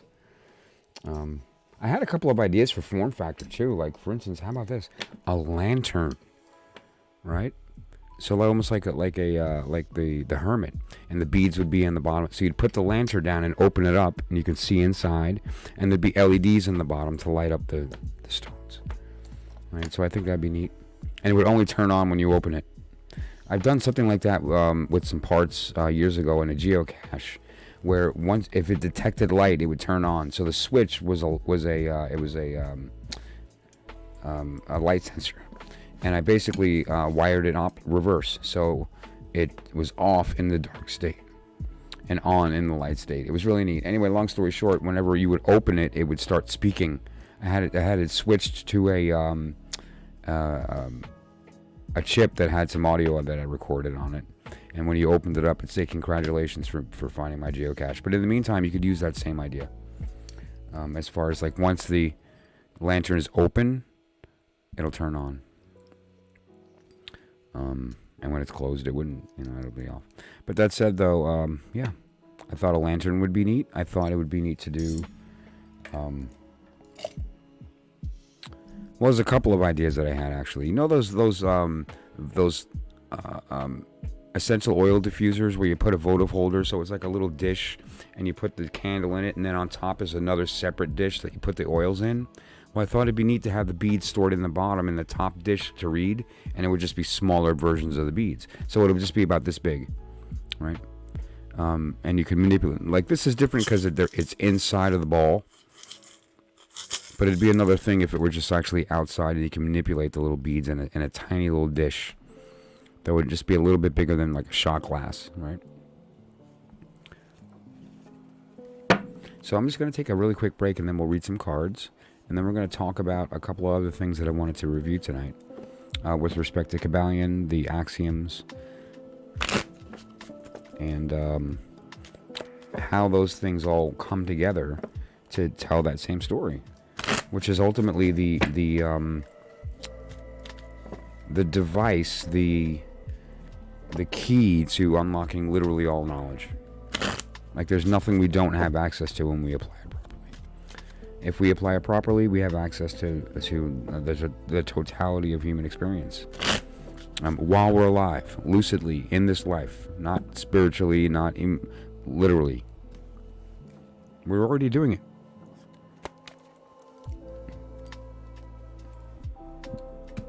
It's kind of great. Yeah, do I need a coffee? Yeah, a little bit.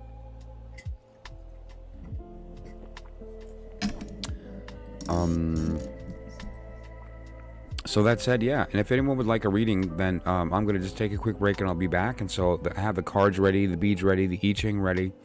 And so if there's anything you would like to read about, let me know.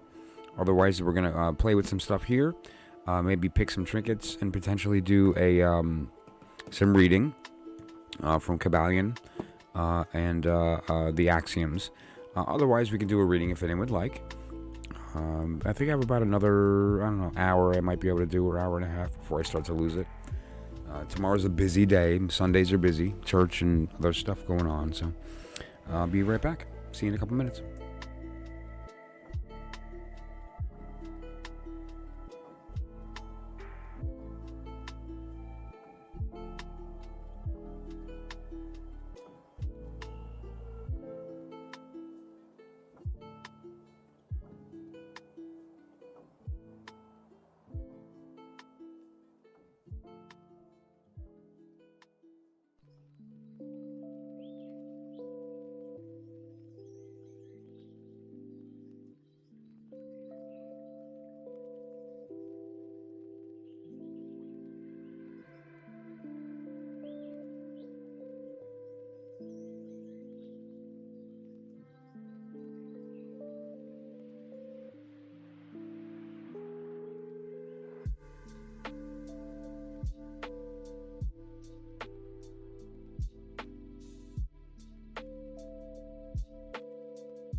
Alrighty, so let's just review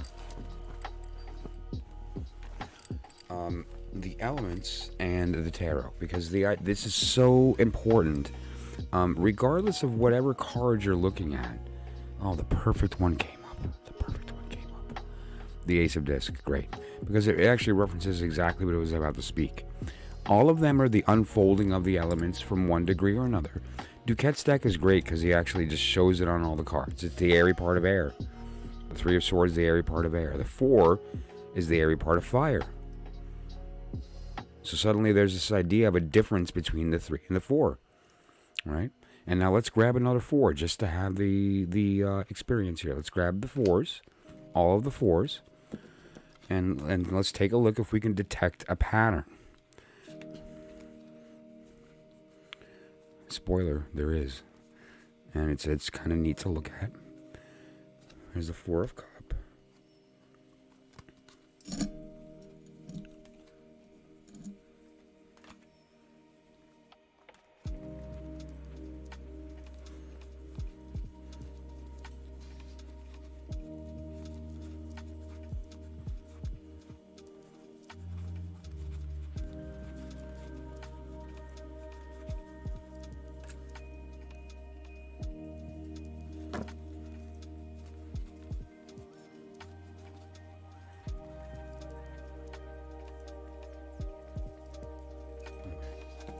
Now, if we follow the divine order, let's take a look at that from a couple perspectives. Like, so we know the first divine order of the lower world is Wand, Cup, Sword, Pentacle. Right? And so we're going to go 4 of Wand, 4 of Cup, 4 of Sword, 4 of Pentacle.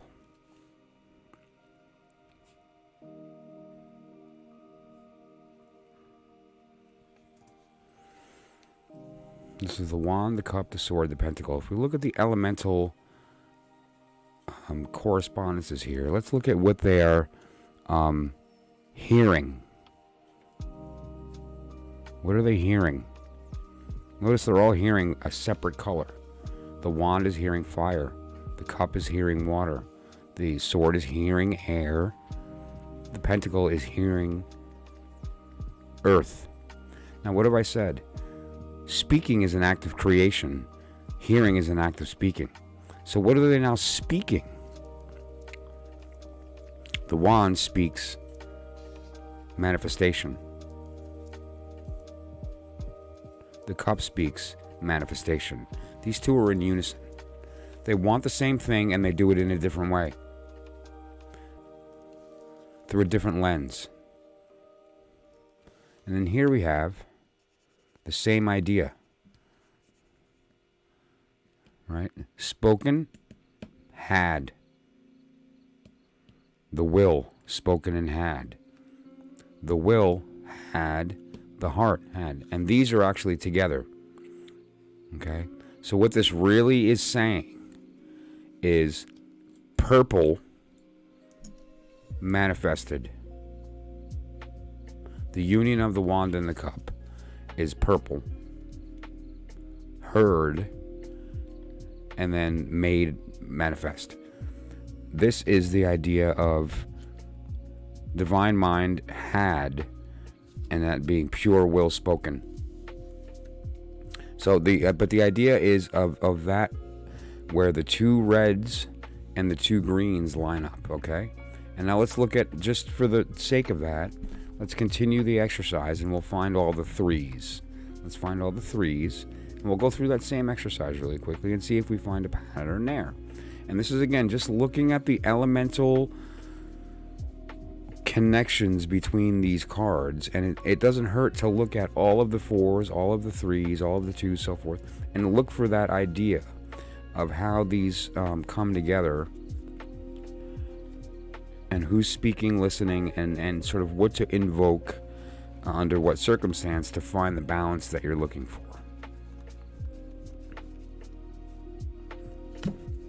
Rhythm compensates.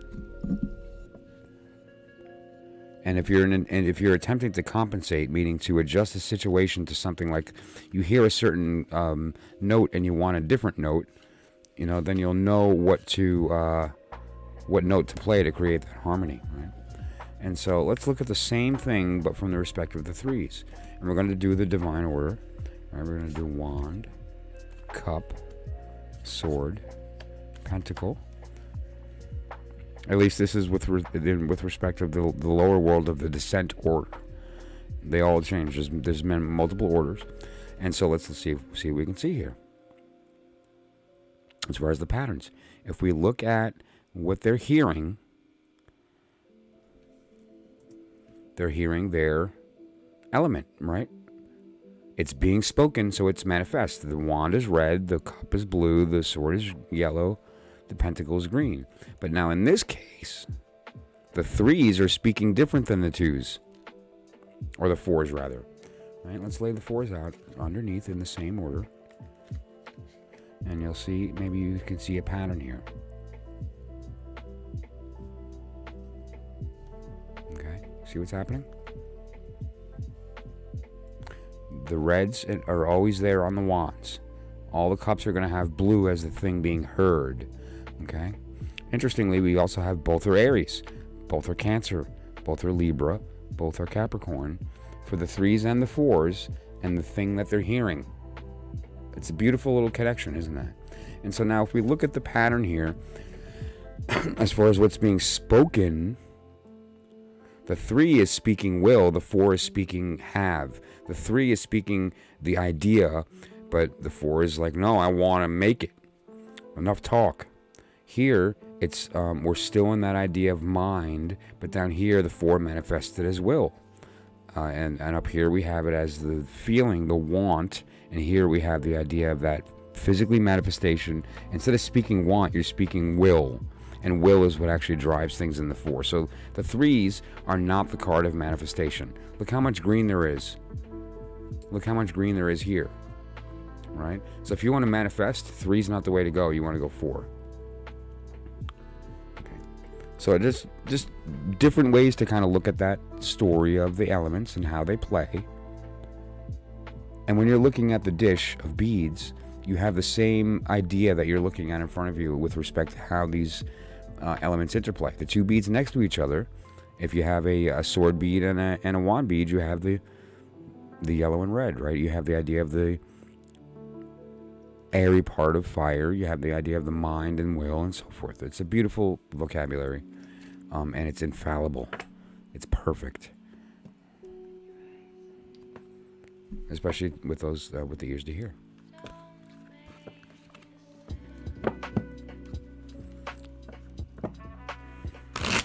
That's also, incidentally, the 101 cursory first absolute beginner dipped your toe in tiny little drop of Enochian tablets of elements. Okay, so that's, and I'm not here to teach Enochian, how dare I? But I can talk about it, I can point to it, and that is the basic beginning understanding of what those tablets look like and then why they are formed that way in that direction. Okay, and we'll discuss that further. There's an example of one of the major tablets. Now you have a little bit better of an understanding of what all that nonsense of color means, right? Before it was just like, what am I looking at? Now it's like, oh, wait a minute. Something's going on there, and it's the interplay of elements coming and going. Right? It's actually a beautiful, elegant system, and they're all speaking the same truth. There is no spoon. There is no spoon. Lana Mikowski is fucking everything. Lana, I love you. You're everything. You're the perfected form. But you know that shit. I mean, and you mean, I don't know if your ego's big enough to let yourself say it, but something tells me that deep down you know it. You know. Look what you did. By the way, I just have to say truth. I mean, the odds of Lana Wachowski actually watching this, whatever. But here's the reality. What you did with that new Matrix movie. First of all, I get it, and it's the greatest joke in the history of jokes. But also, bullshit. That's the most profound shit I've ever seen. Like, you actually did it. You did the 3. You managed to create every two has a third with this fuck you to the industry and this absolute fucking bullseye proof truth. I mean, perfection of the story unfolding. And the third of the whole creation is the perfect dichotomy of the higher and lower that you did in the first trilogy, and this being that middle. It's like how did you, dude? Do you even know who you are, or did that happen? But was that divine, or do you just know you're that fucking connected? Man, I'm jealous, legit. That last movie tied it together. The first three were, I mean, you know what they were. You wrote them, but the last one, it's just so perfect. It tells what I'm trying to speak. It's the inner sanctum that we never left that middle. Man, I hope people get it. It's that profound. Excuse me, I'm sore. I can't talk. Yeah, did I just reveal my fanboy for Lana? I can't. That mind, with respect to what I'm trying to teach. Go get the 4 movies and watch them front to back, in order, and there it is.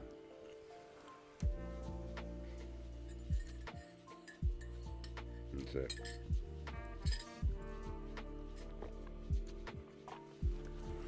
Good stuff. So, yeah. Truth. Follow the white rabbit.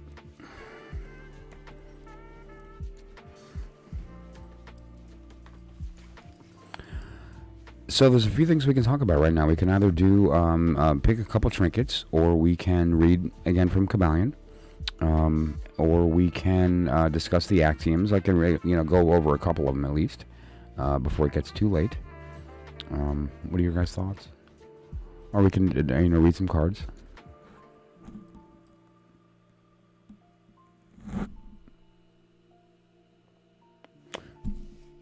My beard is finally starting to show up on camera. The gray is starting to come out.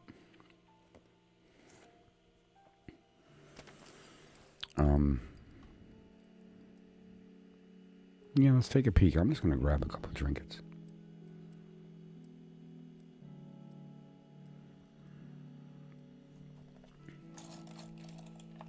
I love that.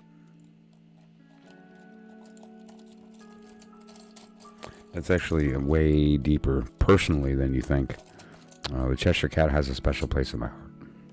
All right, so we'll pick that one. I didn't look at it yet. I actually don't know what it is. It feels small. I'm not sure what that is. I'll find out when I look at it.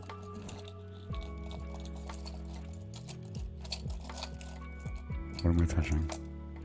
I'm not sure what this is either. I can't. I don't know.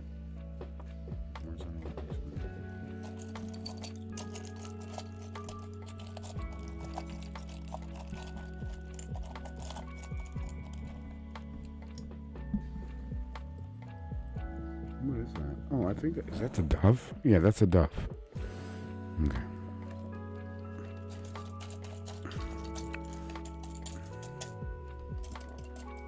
Anything interesting I want to point out that's new?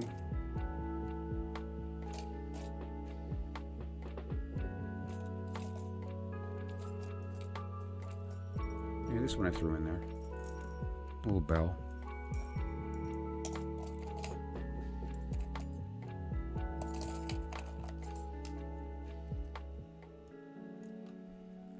I thought that was neat on so many levels.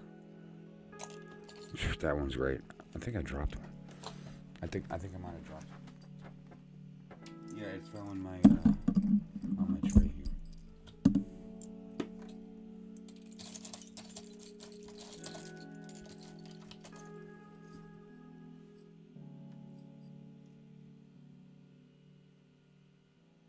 It's like a divine compass.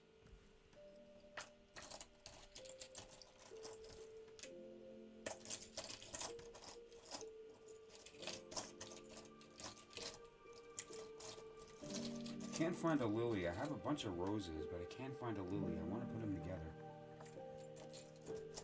Eventually I will. I'll find the right one.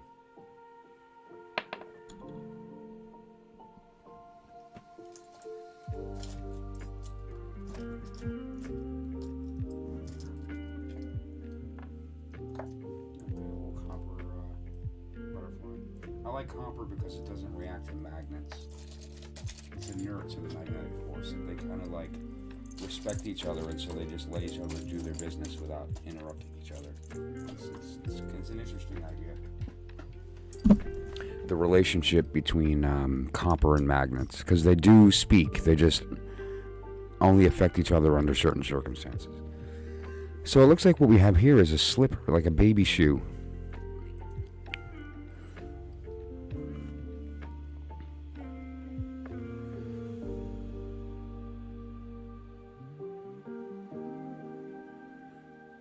Grounded.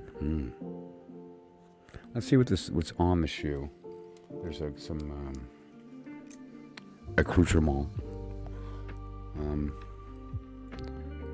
A yellow butterfly and 2 little green flowers.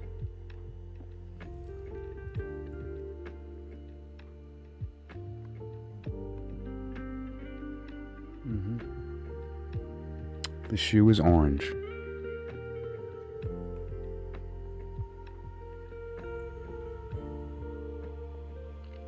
Looks like an incomplete dream catcher, but basically like a spider web or a dream catcher, right?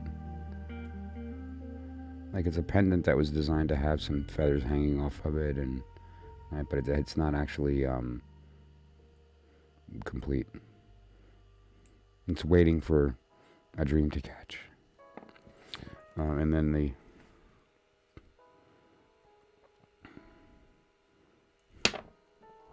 which we know the dove is very indicative of the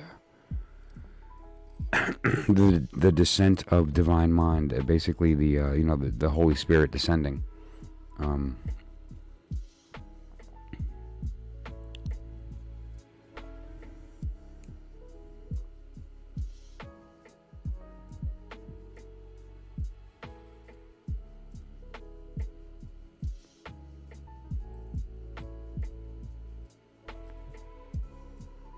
So we have the shoe.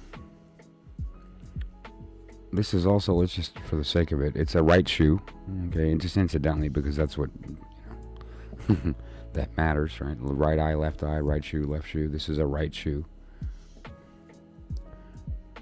And so this step is extending the will of the left brain. This is a mathematical brain. This is the foot of mind, right? Not heart. There's a yellow butterfly for mind. It's orange, so it's the will, but reflected through sword instead of cup. If it were cup, it'd be a purple shoe. This is sword, so it's an orange shoe. Let me just show you that. Let's see, it's an orange shoe. So this is a right-handed foot of mind mind walking through the dream. Mind walking through the dream. But not just the dream, because this is a dream. This is waiting for a dream to catch.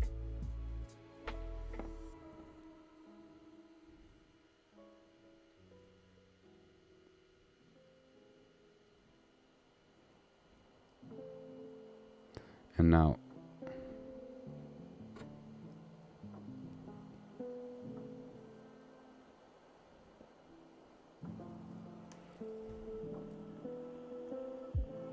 the way I pictured it, this is kind of great. I pictured the dove with the shoe in its mouth, dropping it through the dream catcher. So in my mind, I have this is flying with the shoe in its mouth, almost as if the shoe is the branch, the olive branch, right? The olive branch of the gift of the knowledge that there is land coming. This is the knowledge that there is a place for you to stand. And now that's going to occur by passing through this non-prepared, ready dream catcher, meaning that it won't catch the dream. The dream will pass through it and enter our world. So I'm seeing this as divinity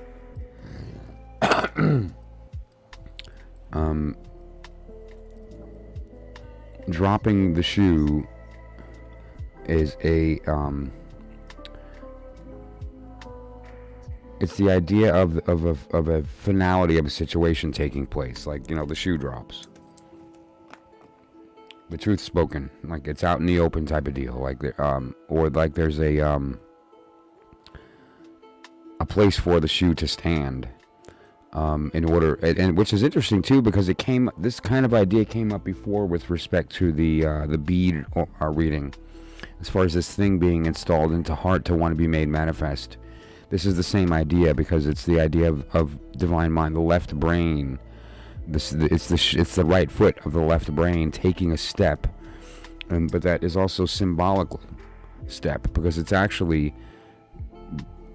coming from Holy Spirit. It's like it's coming from above into the heart, and usually the symbol is of the lament being deposited into the cup.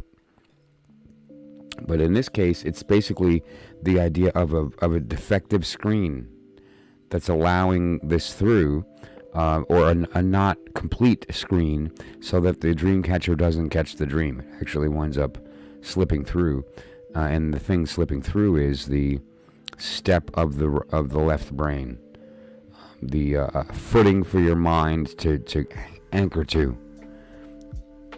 And so it's spirit providing you with the evidence that you need to anchor to your faith and not be afraid. This is spirit reminding you to not be afraid. Because what is the dream catcher for? It's a necessity of it catches our nightmares. And what this is a lesson and a reminder that there's nothing to be afraid of, and we simply need to take the step. And that the ground that we need to walk on is in front of us. It's there already. Right?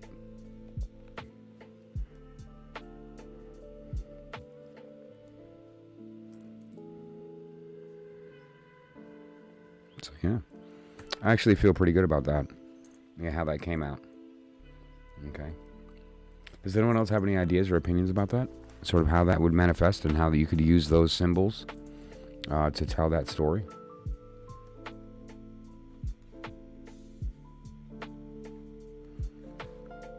It's the idea of, I believe it was Hemingway who said that, you can tell a story in 6 words, right? There's that noise again. I'm scared, right? That's a great story. What's going on? Who are you talking to? What did it sound like? And so same idea, but 3 words. It's a 3-word lesson. Should we do another one? Let's do another one, because I'm getting kind of tired, but I love doing this, so we should do at least one more. Okay. And shuffle up these goodies good. Let me move it so that I can really get down and dirty in there. I'm going to need a bigger box or less trinkets. We're going to need a bigger boat.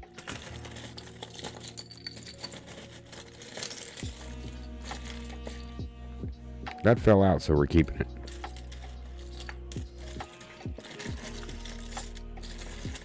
See, look at this, another rose. Oh, I need a lily. I have no lilies. Oh, something else fell out. Oh, I remember what this means, right? Melancholy. Okay.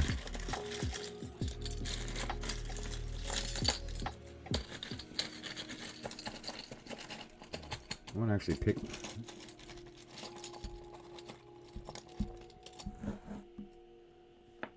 Ooh, we remember what that means, right? Cool. Let's see. Yeah.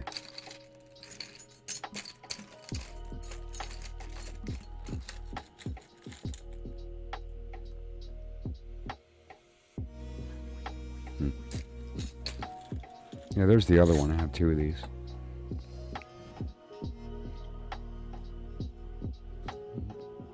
It's my little dragonfly fairy. It's a fairy. Okay. So this first one here is basically, it's like a Russian nested doll bead. Right.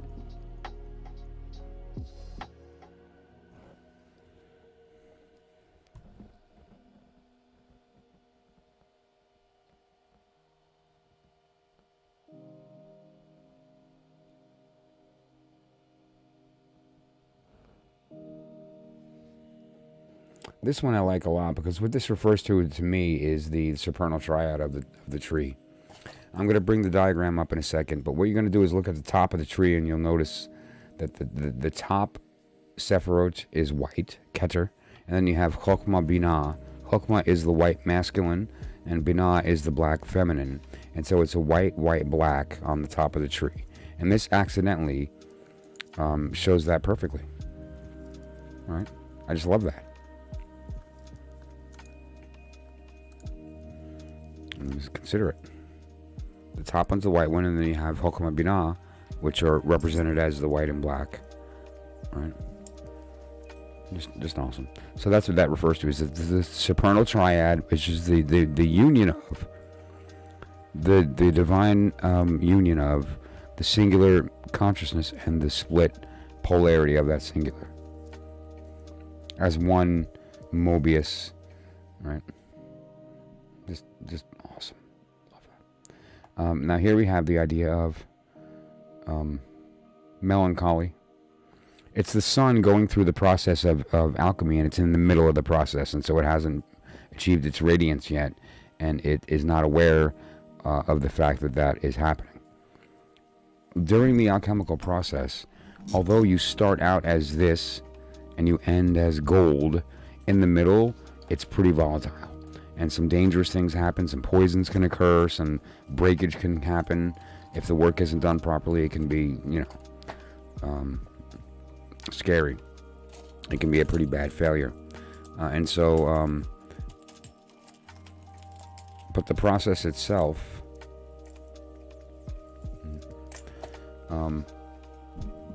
at the end you get gold, and in the middle there are useful products that can come from that process, but it requires you to have an understanding of how to wield them safely.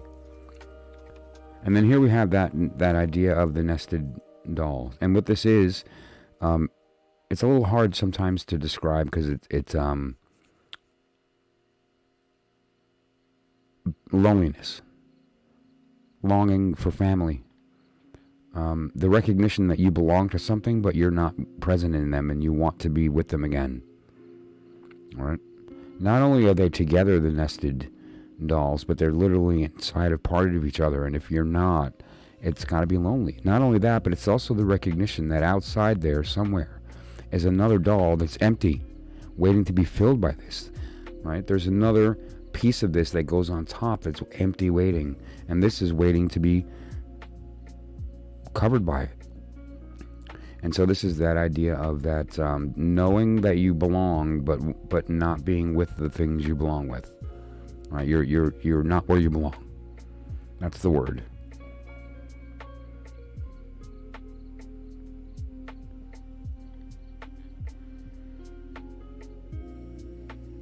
So we have not where you belong, we have melancholy, and then we have this idea here,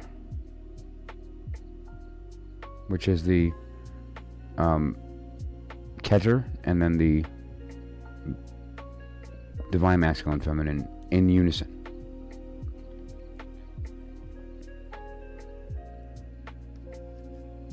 That's actually really significant. That's funny because it's almost a holographic version of the same thing, right? It might be better to look at maybe against a different color. I know my desk is a bit busy with the surface that I chose, but it was divinely inspired. It was actually out of my hands, and I like it, so I kept it. So that said, we have the feminine and the masculine here as well, kind of represented. And then here is the union of that. So it's kind of like a holographic version of itself. And what this refers to is the fact that although she thinks she's alone and he thinks that he's in the middle of this process where he's not sure if he's ever going to get complete because he's stuck in this sort of middle phase before completion, the reality is that this is what's actually happening. And when these two recognize that, the separate sides of yourself, you and the other, combine to sort of complete the work. And so not only will she, the Binah version of this circumstance here, be complete, i.e. have somebody to cover her, to Embrace. That's the word. It took me a while to get the word. The desire to be embraced will be satisfied, but also he will be completed. It'll sort of allow this process to take place where he can radiate as opposed to being in the middle. And so what this refers to is the let me make sure I get the words correctly of what I'm feeling here. That the work is in progress and we should be open to it regardless of the fear of where we think we are. So what is that idea? Patience.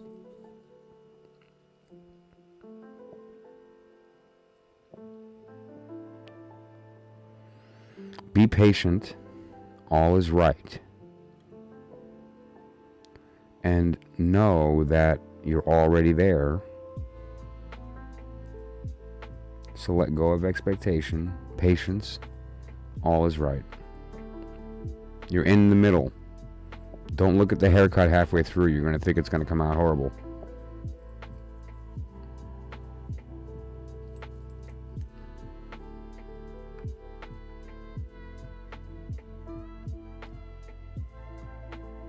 Yep, I feel good about that. I think I got that across.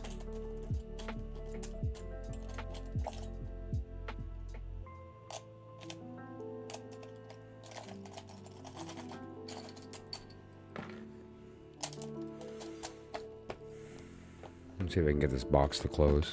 Highly doubtful.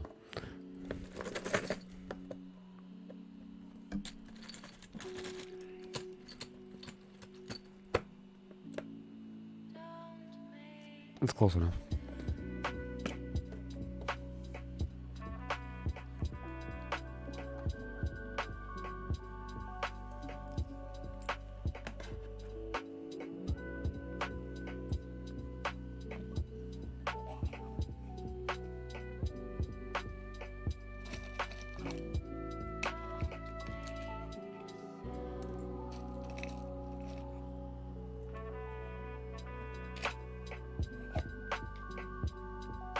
Because why not?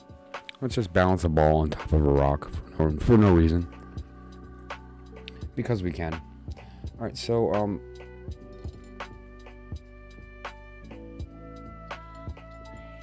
let me review what it is that I wanted to speak about. You know, the plans I do make that I never follow because reasons. What did we talk about? We talked about the Gematria, which was like really, really amazing if you guys remember what came up. The word truth, when you apply the Gematria, God hears the boundary of the sea from within to blow up with fire without number. And then when you apply the Tamura, you get Kabbalah. Come on. Anyways, so the word truth and Kabbalah are, you know. And then what else did we talk about? We talked about the idea of the wave, right? And how that wave emerges and what the wave really is. We talked about the oracle and the as above so belowness all over the place. Cloud9's mama. What's going on, mama? How you doing?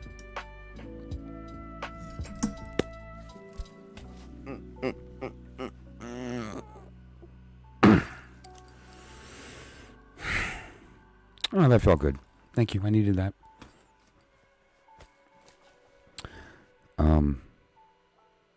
And so that as above, so belowness, right? That idea of the connectedness between the vocabularies and how we can access it multiple ways with the beat system. It's so powerful. You know, it's really something. We looked at the court cards, right? And that's a biggie too, just reading them in the dish and kind of getting a sense of what the combinations are there. And then we reviewed some of the ideas of how these interplays work with the cards. So we can maybe put some puzzle pieces together with respect to how the tarot communicates in other systems. All right? I think there's something to that. Otherwise, what I think I'll do just for the heck of it, I think I'll pull like a random...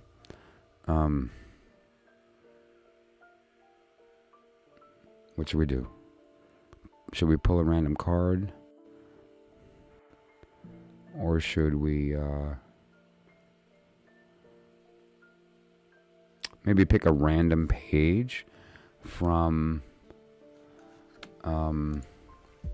Kybalion and just read a random page? I might wind up actually on Emerald Tablet, because this book is both. And so I might accidentally randomly wind up on Emerald Tablet.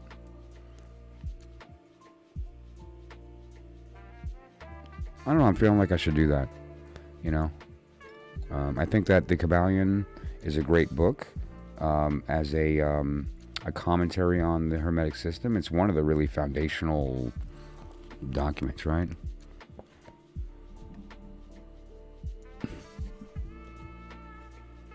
So let's see. I'm feeling something kind of toward the beginning. The principle of polarity.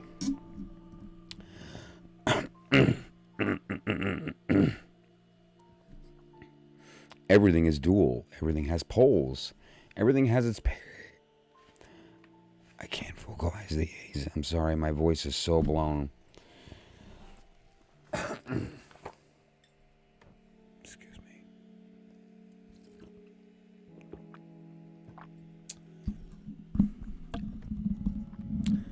Wow. Does it make me a sadist or a masochist that I insist on reading when my voice is blown out?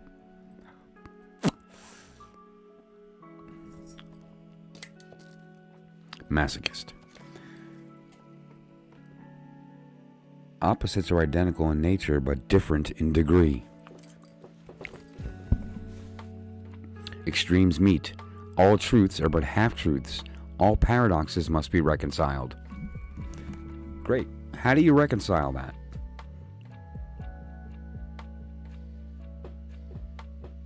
I read you as a third. Yeah. I know. You steal the fire off the Kybalion when you speak the answer right after the principle, but I did it on purpose. So next time you look at the idea of polarity, the next time you look at the idea of rhythm, and it says things like reconciliation and compensation, and you're thinking about, well, how do you reconcile? How do you compensate? And that's so yeah, that was fun. Yeah. You will not have to wait till eternity. That's a long time to wait. Thankfully, we're already here. So did you need a reading, or did you want me to look into something? Let's see.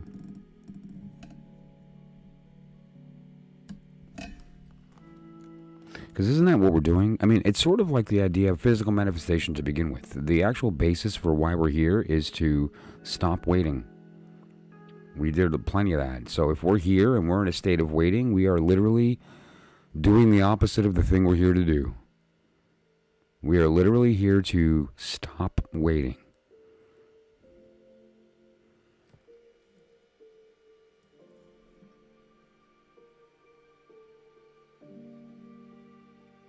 Heavy. And so,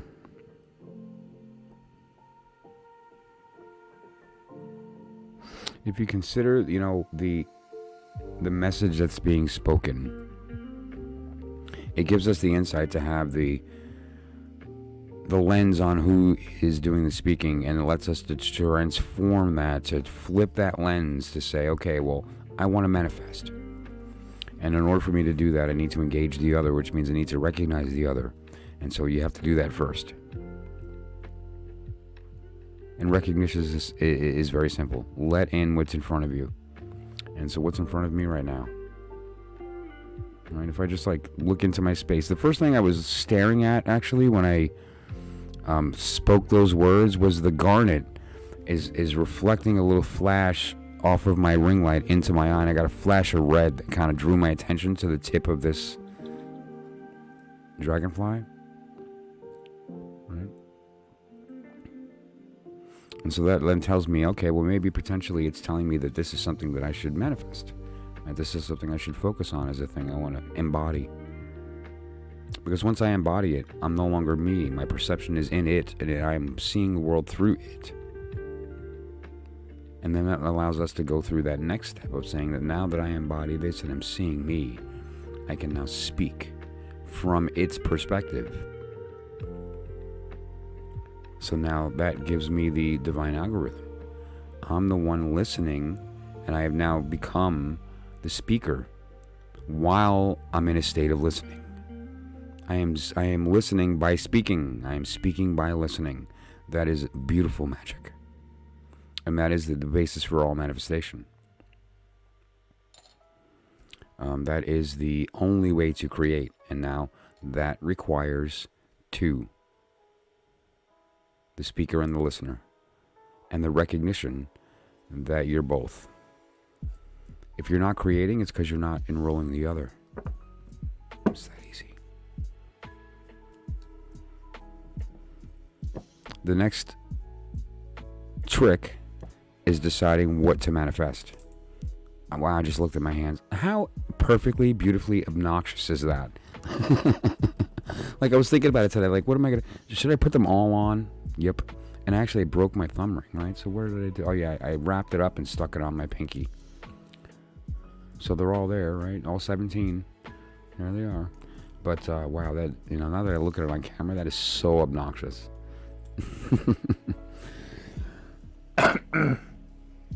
Why not? That's my question. Give me a reason why not. And I'll entertain it.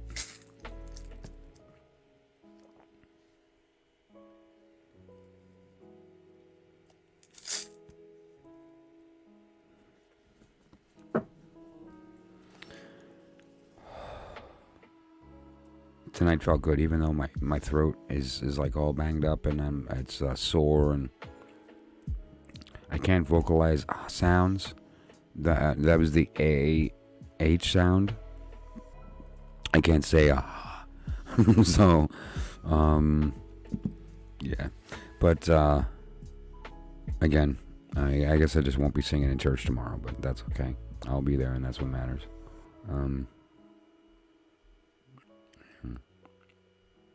Well, I'm glad. Yeah, it's fun. It's fun. It's all costume. Well, not all costume, but it's the meaning that matters, right? It's the story that it tells and the reminders that it gives me. And some of these are very special reminders of some very special people, some very special principles. There's just really they're just reminders. They're kind of like tattoos that I get to take off before I go to sleep, right? I think that's a great way to put it. I have something charging in here, by the way. This is a nice little magical item that I use to charge items. I have something in here that's charging. And it has a very specific will and intent, and once it's ready, it's going to be utilized. It's going to be put into the manifestation, into the garden, to be brought into reality, and it's something very special. Let me just touch that again. I wonder if anybody reacts to that. It's not quite ready. Ooh, I can feel it though. So, to everybody who was here tonight, I really appreciate it. Thank you so much for listening and to your patience in my process of the stream going down, of my voice being weird, of the hiccups and all this stuff, because it really just shows that you're here for the same reason I am. And it's not the pretty graphics and the spinny things, it's about the wisdom. It's about this knowledge that we allow ourselves to be open enough to speak and hear. And if we both do our part in that, beautiful things will happen. And we have to be open to allowing that to happen. And so, the way that we go about doing that is to quiet the mind.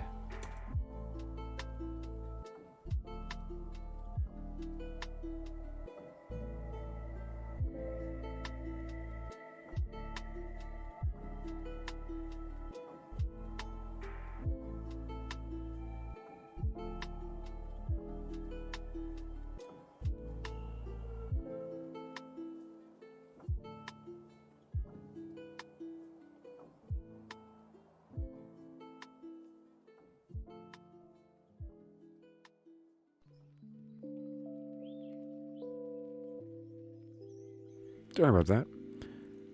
We need to be open to quieting our mind and putting ourselves in the position to ignore the din of the world, right? It's very often that the world attempts to impose itself upon you, because that's what the world does. It's constantly in a state of speaking. And so we need to be in the position of discerning what we're hearing and what's truth and what's not. And the best and easiest way to go about that is to willingly enter the darkness, so that we're no longer forced to distinguish between what's true and what's false, because it's all the same. It's all, excuse me, pardon.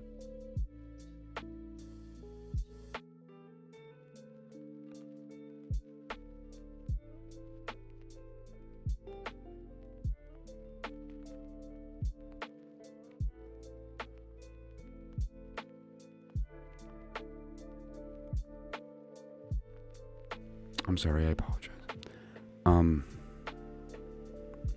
I lost my train.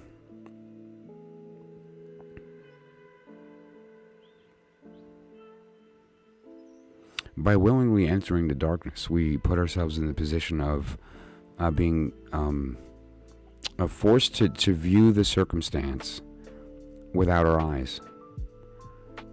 It blinds the ego from definition. And so we're open to seeing the thing for what it is without adding anything to it. And typically, after we get through the initial shock or the fear or the uncertainty, the truth becomes clear that we're the ones that create that definition. That the only real that there is the darkness that we're in, and any light that we see is an actual formation of our imagination, the dream. And that ultimately, that includes the light that we see when we look in the mirror, that we are the dream. And then when the thought enters you fully, it allows you to have the reality that we're also the dreamer.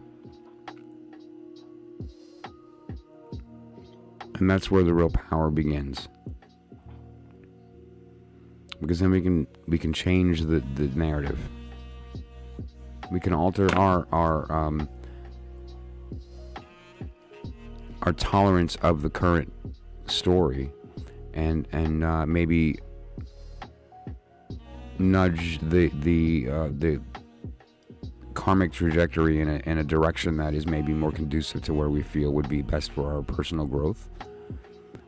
Or we can just simply succumb to the current and recognize that there's nothing to succumb to and there is no current.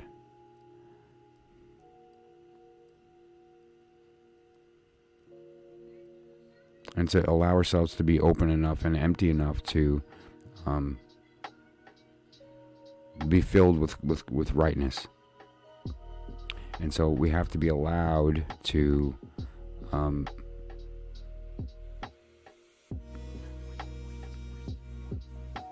die daily, to let go of the things that we think that we need, that we think define us, that we hold on to because they give us some sense of identity, but they don't. They just keep us where we are.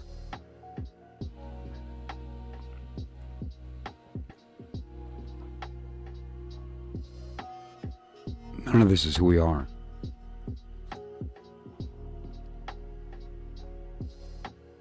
And none of the people that we allow to affect us are even real. They don't matter. It's a matter of us deciding that they matter. And so they do. And when we decide they don't, they don't. The things in our lives that we put so much value on that they become weaponized by people who want to hurt us don't matter. It doesn't matter. And if we stop identifying with the things that we think we need, they have no weapons. You can't take anything from me if I have nothing. You can't make me feel any smaller if I'm nothing. And I recognize that I have and am nothing. I am an empty cup, and I do it every day on purpose. So I'm fearless. I'm bulletproof. You want to burn my world down? Here's my lighter. Let's watch it together. Let's see shapes in the dance. because I'm going to need some inspiration for what I fill back up when I walk away from the ashes that you're in the middle of eating, thinking that you're being nourished by the energy that you've been stealing. Well, it's time to move on. Enjoy my husk. I'll watch while you choke on it.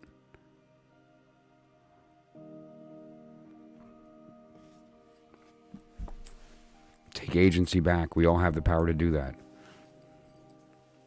If you can see it, it's a lie.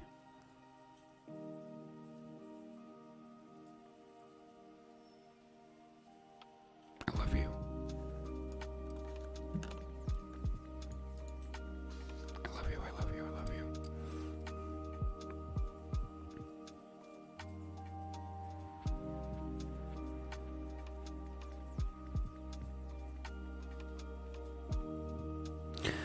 I feel so fortunate and gracious, and I don't deserve you, any of you. Thank you so much for being